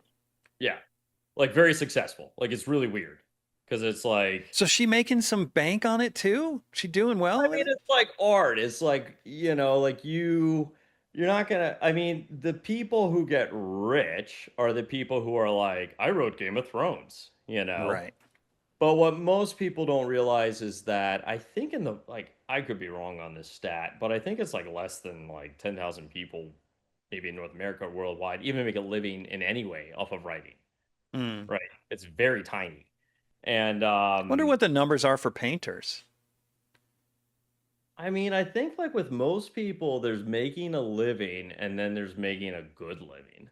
Yeah. And that's where like I made a living off of being a painter, but it wasn't like, I couldn't buy myself tons of cool stuff. I was Right. still like nervous and kind of scrapping around, like a bill would make me nervous. If I Mm-hmm. had a bill or, oh, my car broke down, I'm like, oh crap. Mm-hmm. So, I think like she's in a trajectory that's headed very good because it's still, it's newer because she started about 5, 6-ish years ago. And That's but it's amazing. been really cool because a lot of people keep asking why she's not painting, and that's why. She has something else she's doing. And she's still tattooing. I've been doing Jeff's online mentorship program for about a year now, and it is awesome. Everything is online, super streamlined. If you can be there, I mean, you have the ability to talk to him once a week and he can review your work and help you. If you can't be there, it's pre-recorded. You can go back and even re-watch things if you missed something during class or couldn't be there. So the online portion of it is almost better than real life because you can always go back to it, which is awesome. The demos are recorded. It's just like all available whenever you need it. And I'm a stay-at-home mom of 4 and my time is limited and it's also very interrupted. And so to be able to go back has been clutch for me. And you get to work with Jeff HEIN, who's awesome. He's tough. The assignments are simple, but difficult, and they're difficult to make us all better. And he's able to give us these assignments, coach us through it, help us stay excited to progress. And so it's just been a great experience. I am so grateful that he has been willing to take time away from his own art to offer all of us to have it. So if you're thinking about doing it, it's amazing. To learn more about how you could have me as a personal mentor, check out the link to HEINatelier.com in the show notes or video description.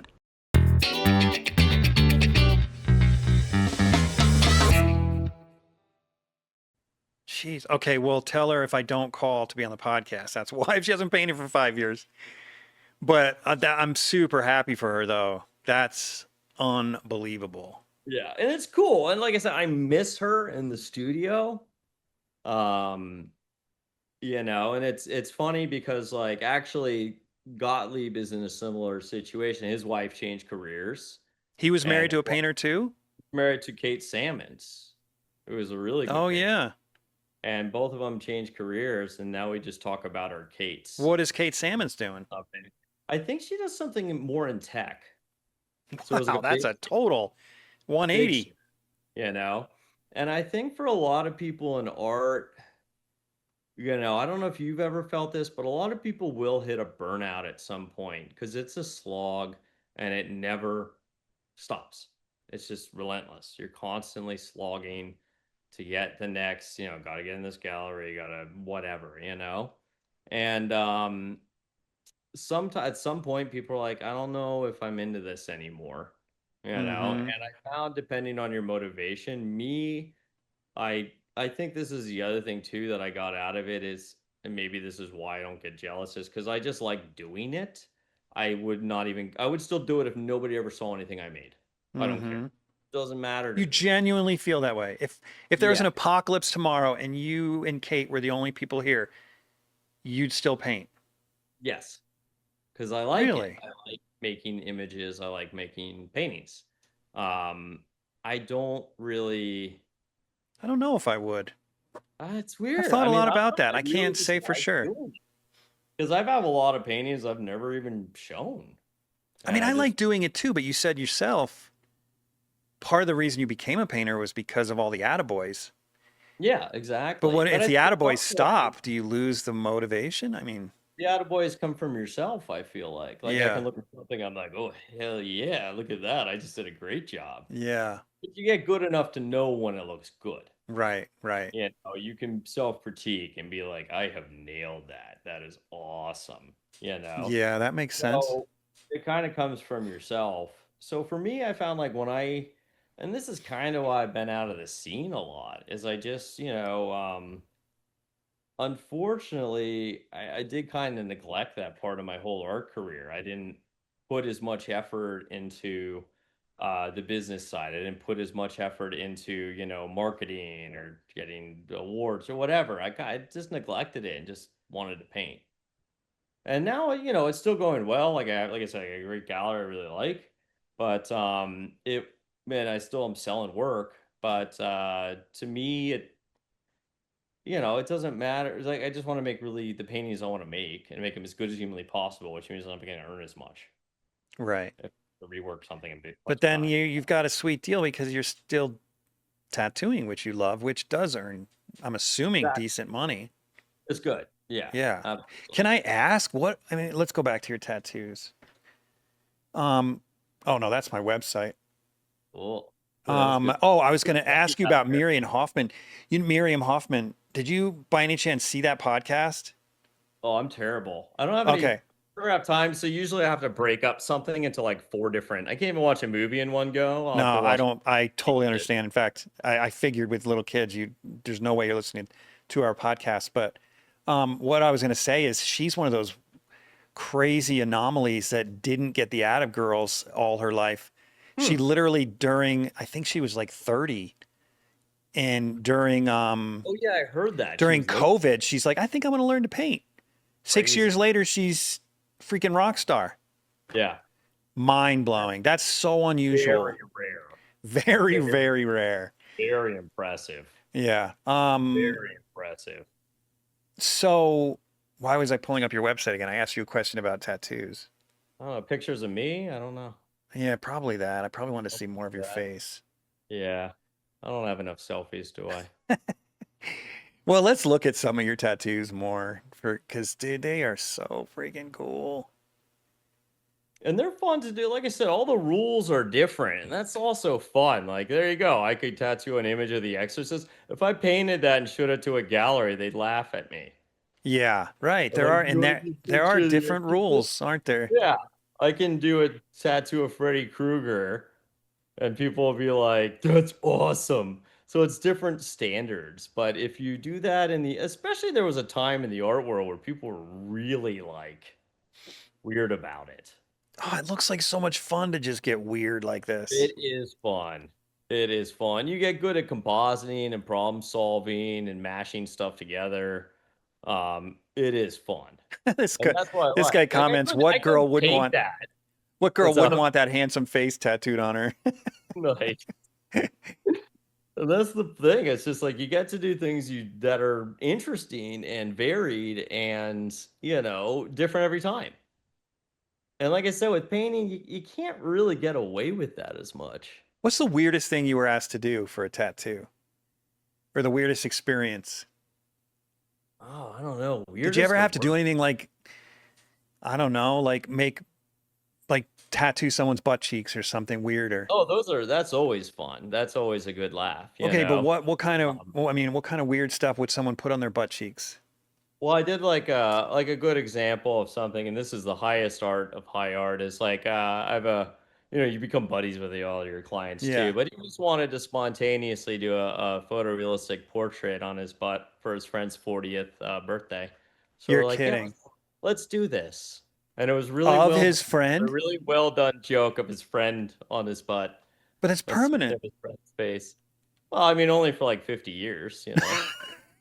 I mean, eventually you don't got to Okay, worry see, about it. that's exactly what I was looking for when I asked you You what's the know? weirdest thing you did. I just had to push a little harder. Yeah. That is But it's off the like, charts weird. and that stuff is way more like I like the funny, but nobody ever asked me for the funny because they're like, oh, you need serious stuff or dark stuff or whatever. Funny is Full fun though. on portrait of his friend on his butt. Yeah, it was like a section, like a half face. And it was That's very iconic. wild. Yeah, that was fun. Oh my gosh. Is there any other weird ones that you remember? There's some weird ones. Um, Anytime anyone used a body part as part of the image in a way? no, that's the thing that is kind of sad when you do realism is it's the most serious one. So everybody looks at it like, oh, I go to this guy for my meaningful pieces. And you're like, oh, because it's fun to do ridiculous ones. I like Yeah. the machine gun nun I did. That was pretty sweet. I Which don't know one? scroll up a little bit. Where did that go? Keep going up.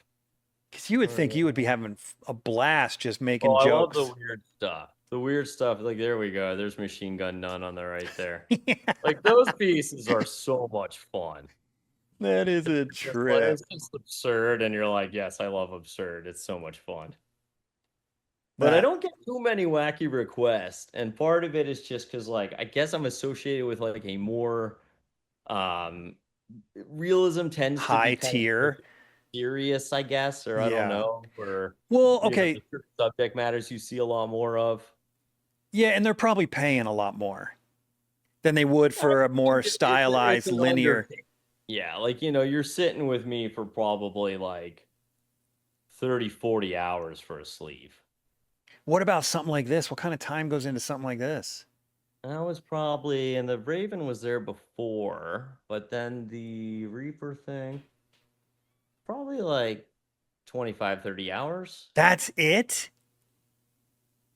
Dang, Because you're you fast, man. And the thing, well, the nice thing is the machines are so good. It's easier to shade with a tattoo machine than a pencil. How is that? I don't understand. I don't know. It's just because they have like a almost like a brush on them. It's not like using one needle. Like you have a brush, a mag, and it's able to create these big gradients very quickly. And you're just sitting there wiping blood off as you do it, though. Yeah, it's like plasma. You know, it doesn't look like a horror movie. It's not like, oh my No, I mean, God, I've my seen YouTube videos of it. everywhere. I've never, obviously, people know by now I don't have a tattoo or I'd know more, but I've seen But YouTube videos of it. it was weird. Like it's because you forget sometimes. Because like anything else, you're zoned in. You kind of lock in, and you're doing your thing. You don't even think about the fact that it's on a body. You just totally forget until you hit a big You clump of just hair that forget. you You're weren't just throwing expecting. in there, and then or they're like, "Oh, you got to black out my belly button," and you're like, "Well, this is interesting." Wait, where is the Um, belly button? yeah, that's all black. That guy was That's very, very, very wild. much stronger than man than myself. So what is the cost for something like this? So let me think. If you math it out, so I'm 200 an hour, and I only bill for actual needle on skin time. So like, 200 an hour. That's amazing. Congratulations. thank you. And that's the funny part. I'm not even wildly expensive for what I do. Oh, I'm sure there's people that are Like through the it is roof. nuts. Like I'm actually normal rates. Wait a That's minute. the That is that the same rate for line that's artists? like a bit of an industry standard. Yeah. Like I'm No not normal. way. Like where I live, like there's a lot of people who are my same rate. Even line art. Yep. I mean, Why if I don't you wanted to raise your probably bump it prices? up, I like my clients. It attracts a certain client. Eventually, you get different clients if you raise your prices too much. Hmm. So like, and I still make good money. If you're getting 200 an hour and you tattoo for 5 hours, Yeah, that's a that's a good thousand pay bucks a rate. day. Can't And then complain they about tip that. you. A lot of people tip you. Wow. So I mean, at some point, it's criminal to charge. I don't care if other people are. It just seems insane to me to be like, Yeah. "Ugh, 1100 isn't enough. Like, do you know who I am? I need more money." So it's like, um, but yeah, so it's like usually I'll bill out like 5 hours a day or whatever. So to me, that's great. I mean, I have friends that are tattooers and they're billing out for like 3,500, 4,000 a day. Who's that guy? I've already got him on my list too. In fact, I've been in touch with him, so I feel bad I can't remember his name, but there's a guy in California, I think in the LA area. He's a Hispanic guy who's a Nico? realist. Do you know who I'm talking about? He's a There's realist. a lot. Is it Nico Hurtado? He's a very big name. Well, this guy is kind of, if I A real remember right, he estate runs in the agent? same crowd as all those guys from LA in my generation, like Joseph Not Todorovich John and Cheatham, is it? no, not Cheatham. He is in that little Sean Cheatham area. does his own does tattooing. He doesn't do tattoos. I think he kind of thought about it. He's such a cool dude He too. is. I That like guy him can do a everything. lot. And he could have done great with it. I think it's just like you have to be in order to get into tattooing, you have to be where I was, where you're like considering eating the dog. That's where you gotta be. You're like, I'm so hungry and broke. What do I do? You have to be desperate enough.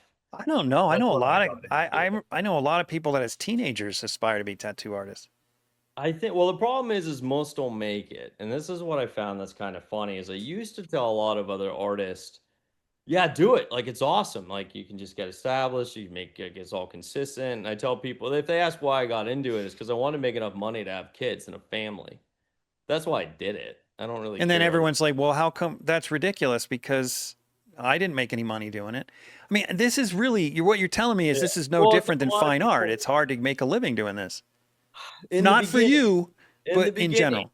In the beginning, I would say the transition, people aren't ready to just I've seen this with a lot of artists too. They're like, I'm going to try it, but they're never really committed enough, or the way their art works doesn't translate well because it has different rules. It has like tattooing is slightly more graphic and less atmospheric. It Mm-hmm. has for it to hold up. You have to have hard edges. Mm-hmm.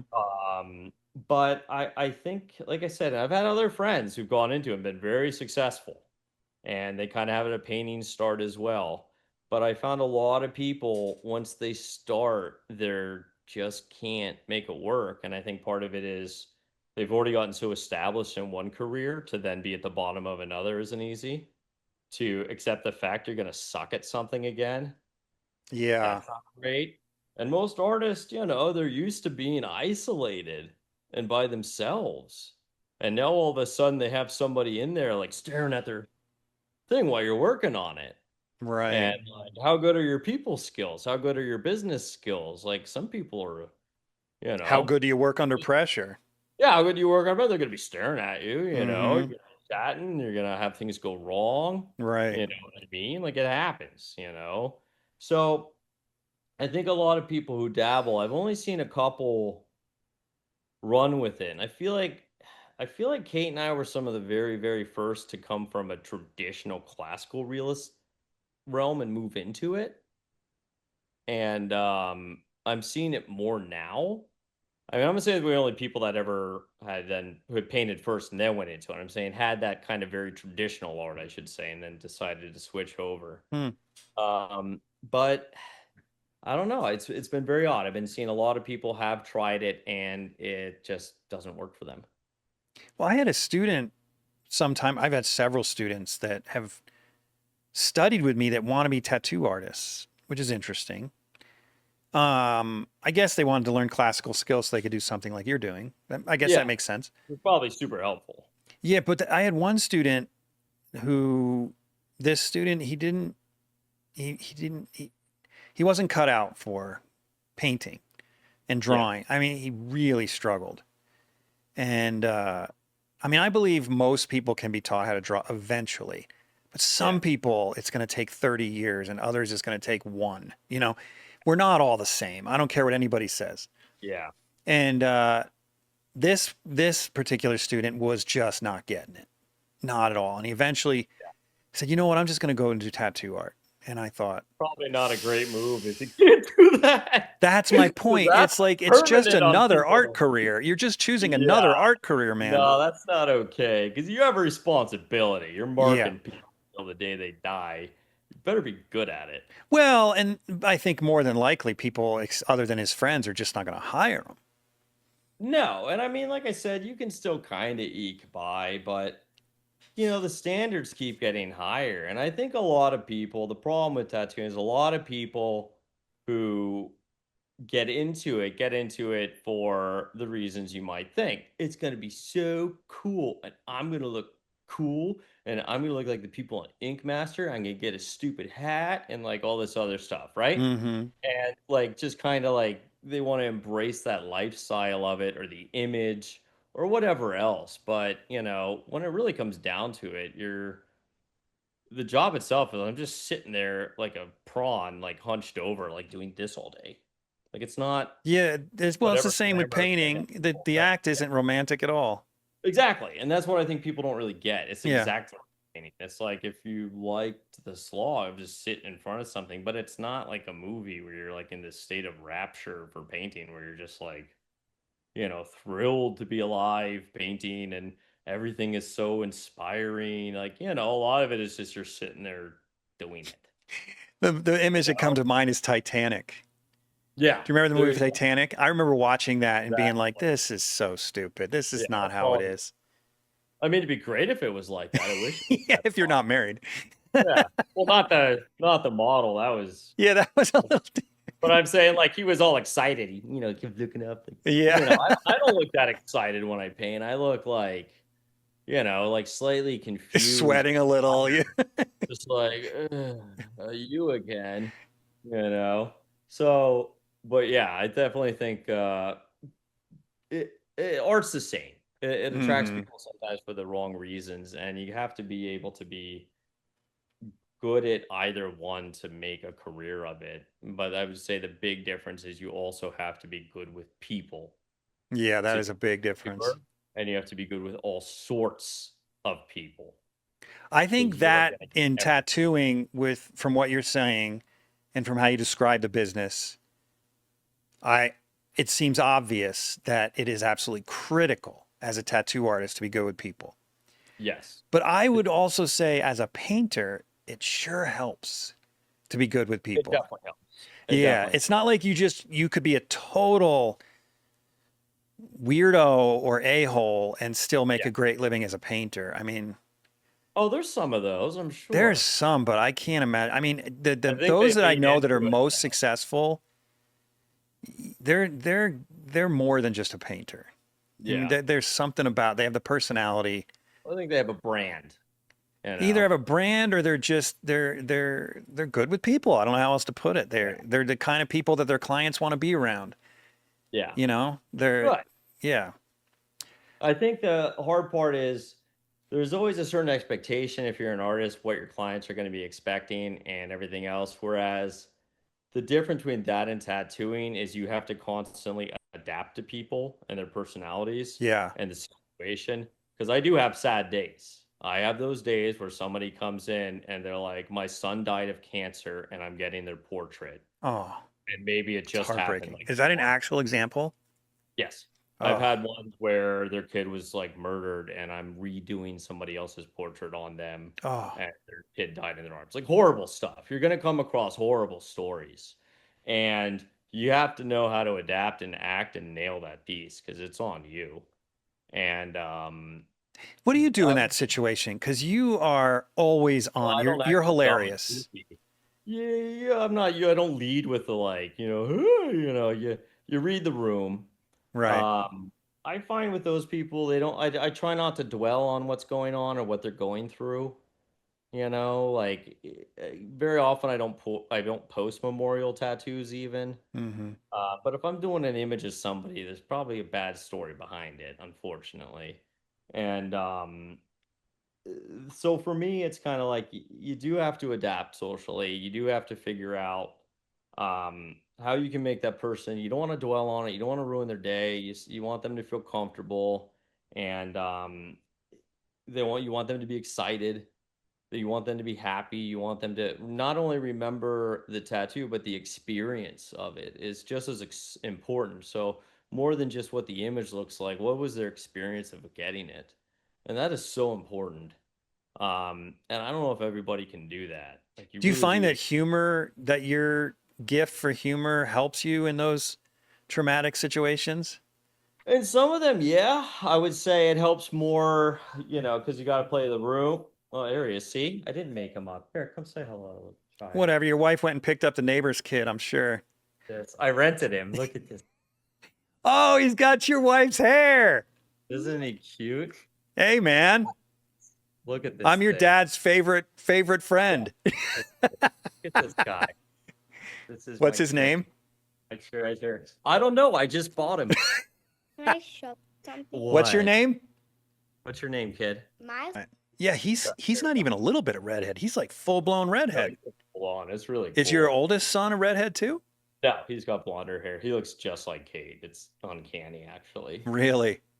Yeah, it's wild. And you don't remember relatives with red hair? Well, we have some. She has a bunch in her family. Well, I know, but you need it in yours too, though. Yeah, it was just dumb luck. That's wild. It's such a She was rare really thing. all about it because it's like really rare. He's a very good looking Yeah. kid. Everybody thinks their kid is good looking, but ours is No, he's a handsome kid for sure. good looking kid. That's Yeah. awesome. No, it's fun. Yeah. Really, it's funny, and he's like, it's into a lot of the same stuff, same immature humor. It's been a lot of fun. Well, he's only 6. What's your excuse? I know, right? Well, I brought myself down to his level. He brought himself up to mine, and it was a perfect balance. Really, we met in the middle about the humor of an 8-year-old. So That's funny. it's been good. Yeah, but no, it's been fun, man. That's cool. All right, well, we're gonna wrap up here pretty soon, but we haven't even looked at your paintings. We've been talking about tattoos, but Well, that's okay. I mean, a lot of. Oh yeah, we'll talk about those. yeah, man, tell me about this. What's this all about? So like, it's hard to know what to paint, and I've been trying to like.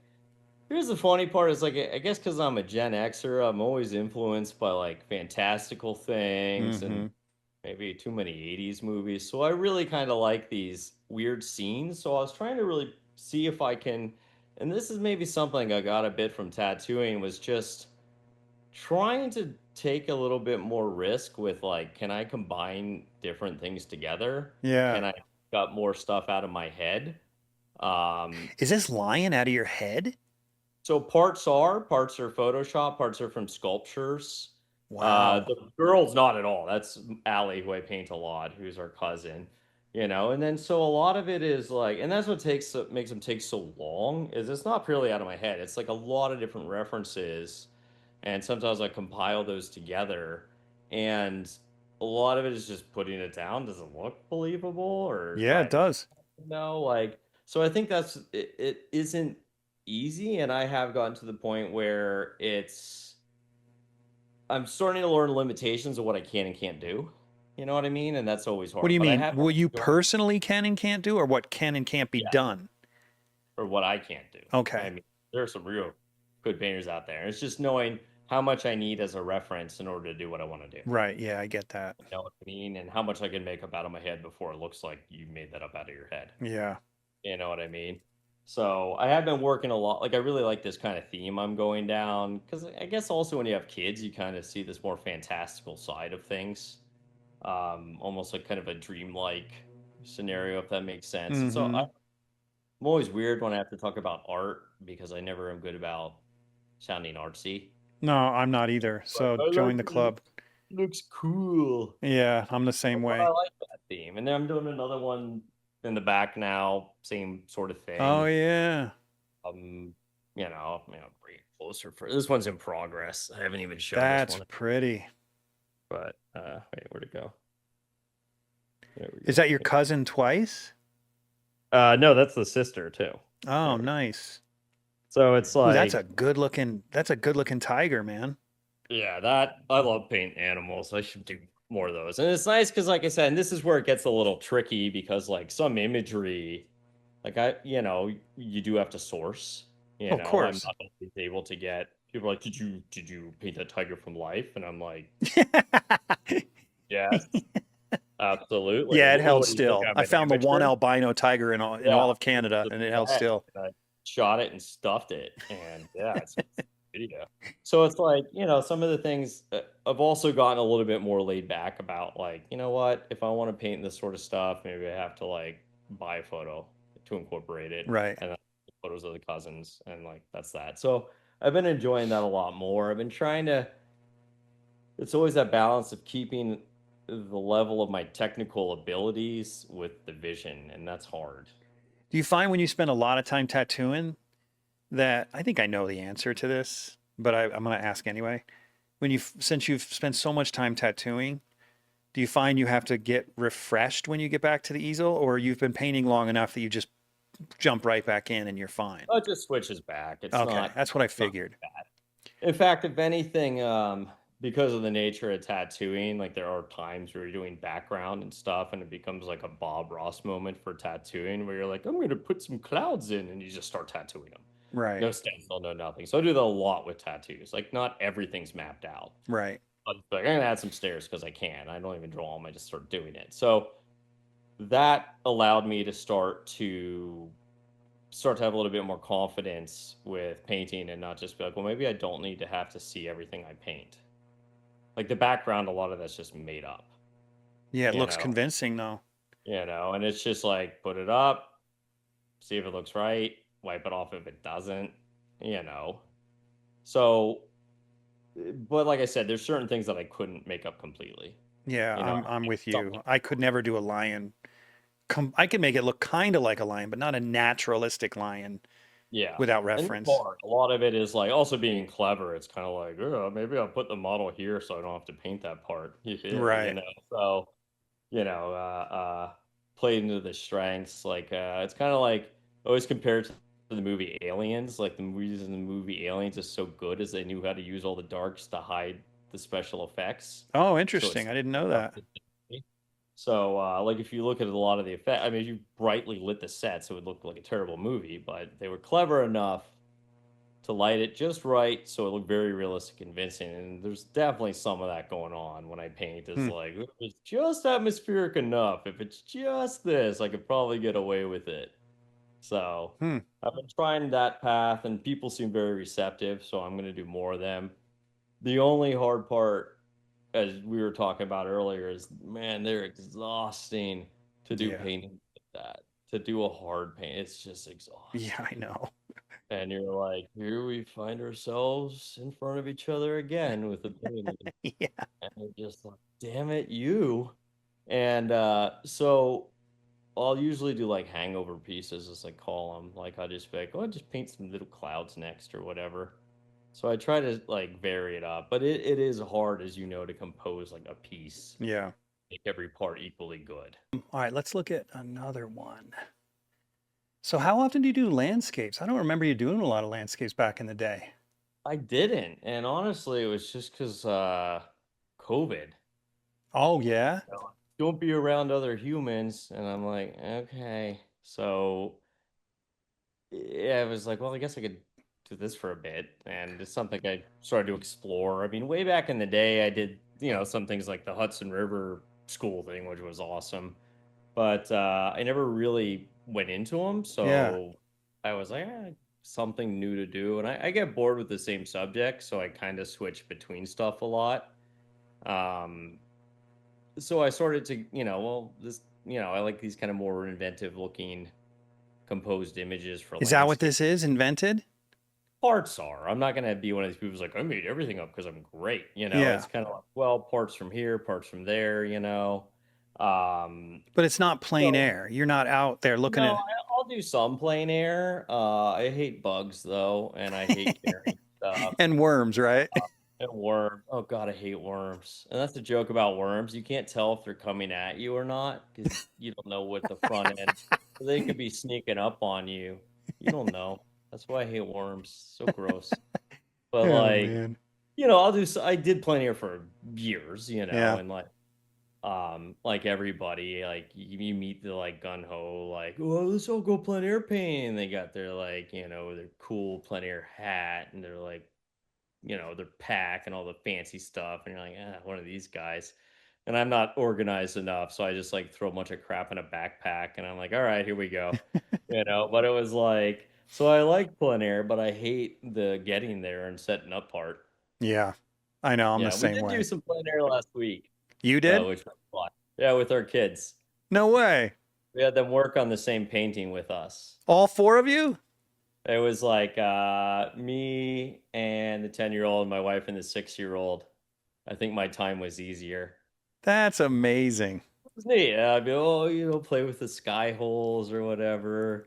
And where'd it go? I mean, we only had like 45 minutes, but it was cool. Oh, let me see if I got it somewhere. Oh, there we go. Yeah, so we just went down to the beach. You probably won't be able to see much of it, but like, Oh, yeah. kind of fun.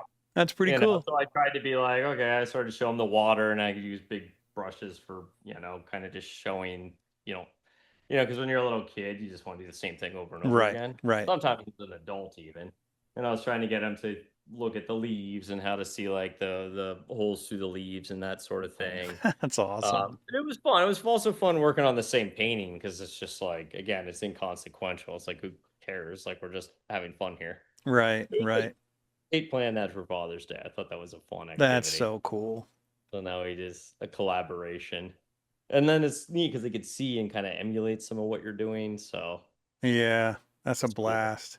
It's just that hard voice in your head being like, oh, I'm actually enjoying this now. Like, oh, don't touch it. Don't touch it. You'll make it. You'll make Yeah. it. And then you have to be a dad again. Be like, okay, touch it. Like, okay, actually, no, this isn't fun anymore. This is me, or so. Yeah, but it was cool. I enjoy that sort of stuff. So hopefully, maybe I'll start getting. My kids are getting old enough where I think we could start doing some outings. Yeah, that's awesome. So I'm looking at your paintings, and one technical question I have. It looks like you paint in layers. Is that right? Well, that's the joke. Like when it's really hot, I'll paint in layers so I can take off the sweatshirt. Yeah, you got to be comfortable. Yeah, that one. Dad jokes are awesome. But yeah, like I'm a tedious painter, I guess. Like sometimes I'll do one pass stuff. If I can alla prima something, I love it. Like I do a lot. Oh, you do. If I can. So you're trying to paint alla prima, but you have to go back in if you feel like you haven't resolved it enough. I think it depends what I'm painting. Really? So like on any painting, I don't paint everything in any way the same. Yeah. So some things are one pass, like certain pieces of clothing, certain landscape elements.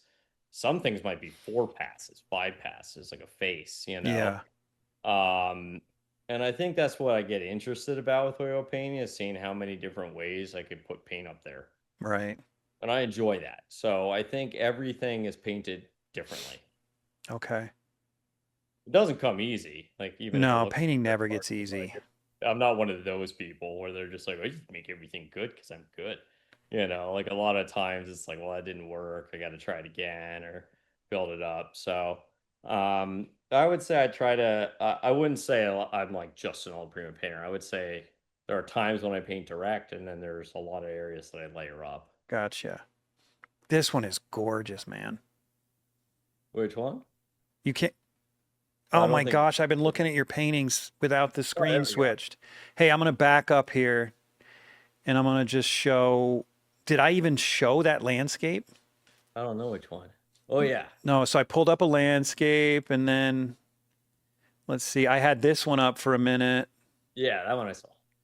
Okay, you did see that one. Okay. Yeah, And then I pulled this one where I asked if you're indirect because it looked like you're indirect here. that was indirect. The Yeah. leaves were more one pass in some parts of the Yeah, you can background. see the canvas under it. Yeah, and I just like trying to hit that variety, but some stuff just needs more work, No, I get that. I find. And then this one is the one I was like, dang, I love that. I love this simple color palette. I really, like I said, use Photoshop a lot and I love it. Yeah. Even though some people would say that makes me a terrible person. But it's hard to make a figure in context and have it make sense. Yeah, It's really hard. it And is. I don't have access to a lot of models, to be honest. So I don't do a lot of nudes or anything. Mm-hmm. In fact, that might probably the only one I've done. It's gorgeous. Nice. I always have trouble too because like with a lot of narratives, it wouldn't make sense of why a figure might be nude. Because like I don't think most women walk around like that, like lost in the wilderness and without some sort of survival gear on. So like I always Yeah. get a little limited by like the narrative. So I'm not like a diehard figurative person. But it is fun to do. I can see the appeal for sure. Hmm. It's funny. I didn't even think about that. I don't know if that's the artist in me or I if, don't know. I always found it was never like some people are really drawn to it. Some people they just love painting naked people a lot. And I mean, I'm not really in I'm not in an academic setting either, so maybe that's part of the yeah. influence. Like for me, it's like it's harder to make a story of why they're looking like that. Yeah, I don't know if it needs a story, but that's I don't know. It's hard to be objective and see art through the collector's eyes. I remember I had a collector come in my house. Not it was a friend who's also a collector, and they looked at my collection. I've got lots of figurative work, including the one I bought from you of the Day of the Cool. Dead face, whatever. Yeah, yeah, nice. Love that painting. Anyway, and Oh, they were like, "How come you have so many portraits of people you don't know in your house?" And I was like, "Because they're awesome." yeah, because And I they like didn't get it. All they collect is landscapes and still yeah, lifes. And I was yeah, like, that's only one. That's only 2/3 of the genres. You're missing figurative. exactly. But I don't know. I mean, a lot of collectors are weird about that. But as an artist, I don't even think about should she be nude in the woods.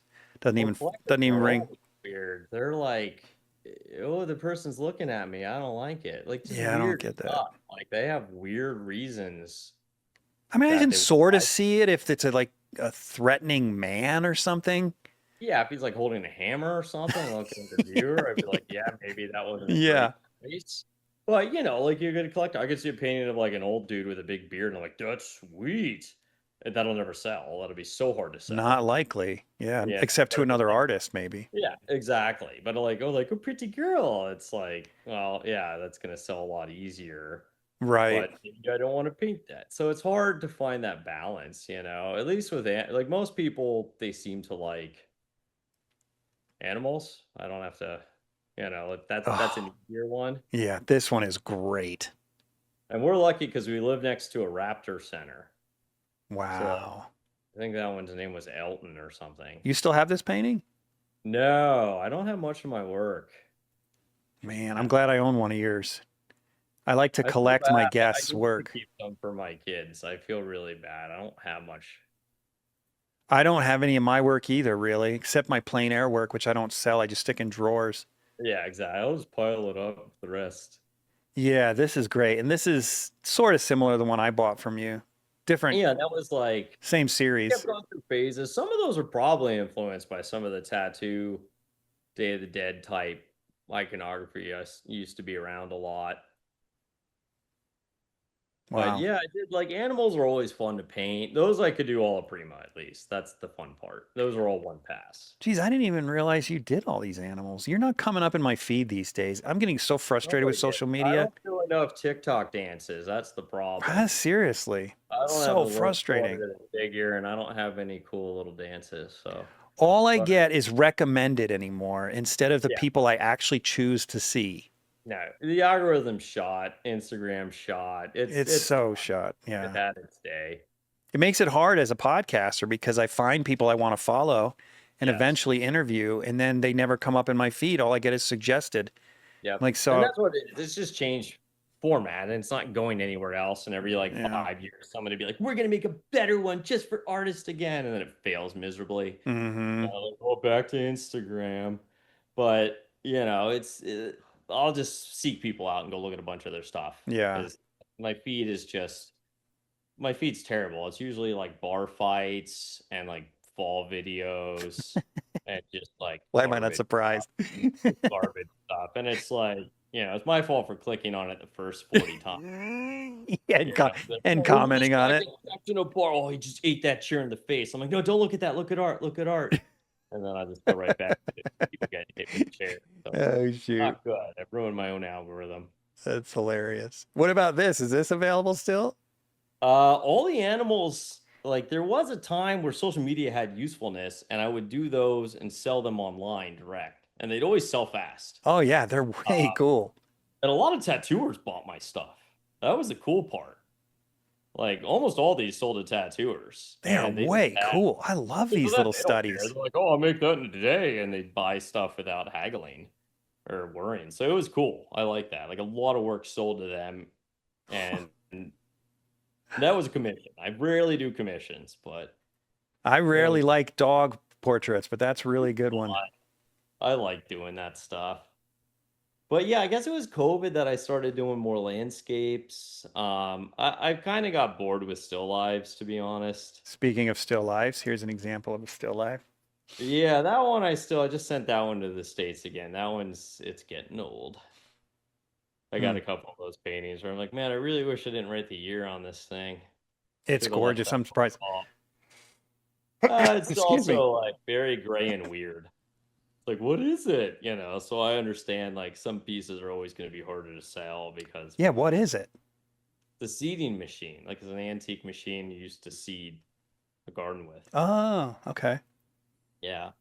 All right, man. This has been a blast. We have really been at this for a while. I'm not Yeah. surprised. I knew we I would. love my voice. It's great. Yeah, and apparently I do too. Yeah, nice. No, it was great, man. I'm glad we got to do this, and hopefully you won't have to beep out too much. No, it'll I be fine. I'm sure we've talked for about 2 hours. I think we'll get 10 solid minutes out of it. I would At say, least and then 10, 15. you can just do a voiceover Yeah. for my parts. I'll Like, just please go don't. have AI do like a Donald Duck voice I for you or would. something. Be Yeah. amazing. Probably better than my own. But yeah, anyway, thanks so much, man. This was fun. Well, I'm not done yet. I got one more question. Oh, okay, cool. Last question. So what advice would you give an aspiring artist? What's one piece of advice? For a hypothetical, but that's okay. uh what advice? Just one piece of advice that maybe you wish you had it or you did have that was helpful. Well, like there's practical advice. So like when you're like a starving art student, like you could like a can of clam chowder will feed you for like a day and they're very cheap. That's practical advice, or like that sort of I thing. can never tell if you're kidding or not. Yeah. Well, that was a half joke because I probably did that. But like Advice, that's always a hard one. It is. I guess the advice I would have is don't ever take anybody's like advice. Same advice I give people who want to have kids or have anything. It's like just do what you want to do. If you want to do it, do it. Interesting. If I have to tell you to do it, then you shouldn't do it. Same with people who want to have kids. If I have to tell you, like, hey, you need to have kids, like I said, you want to or you don't. Like, it's the same thing for art. It's Yeah.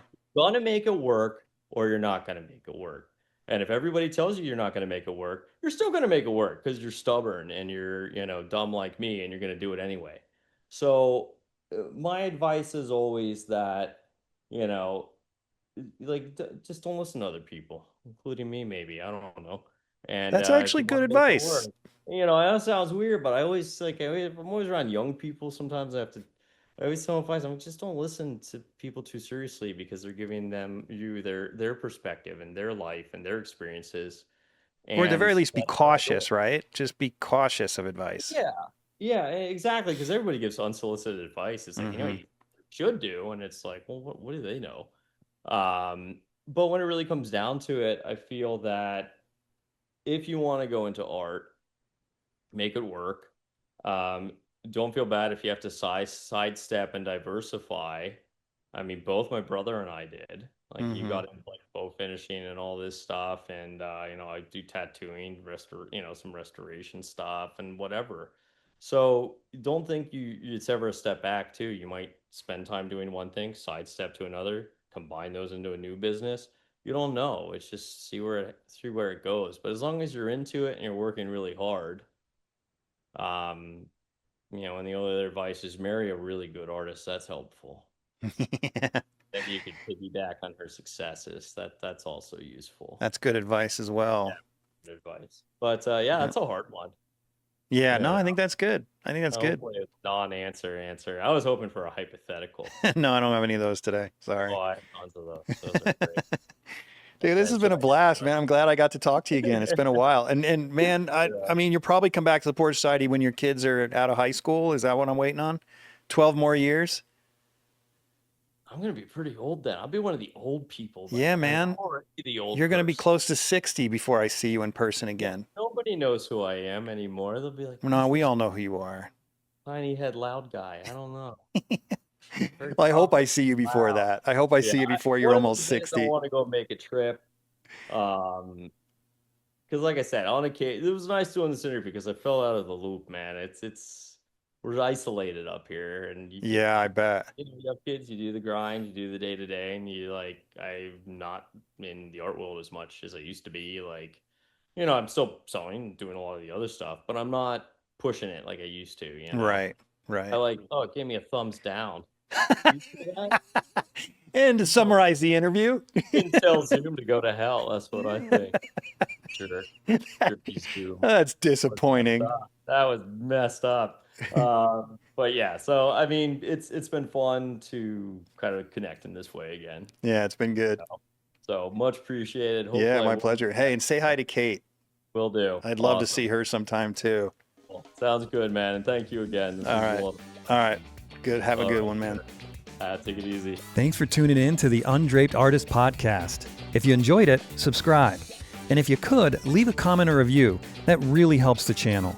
Please share the show with your friends, and if you're feeling generous, consider a monthly donation at theundrapedartist.com. Thanks again for watching. We'll see you next week.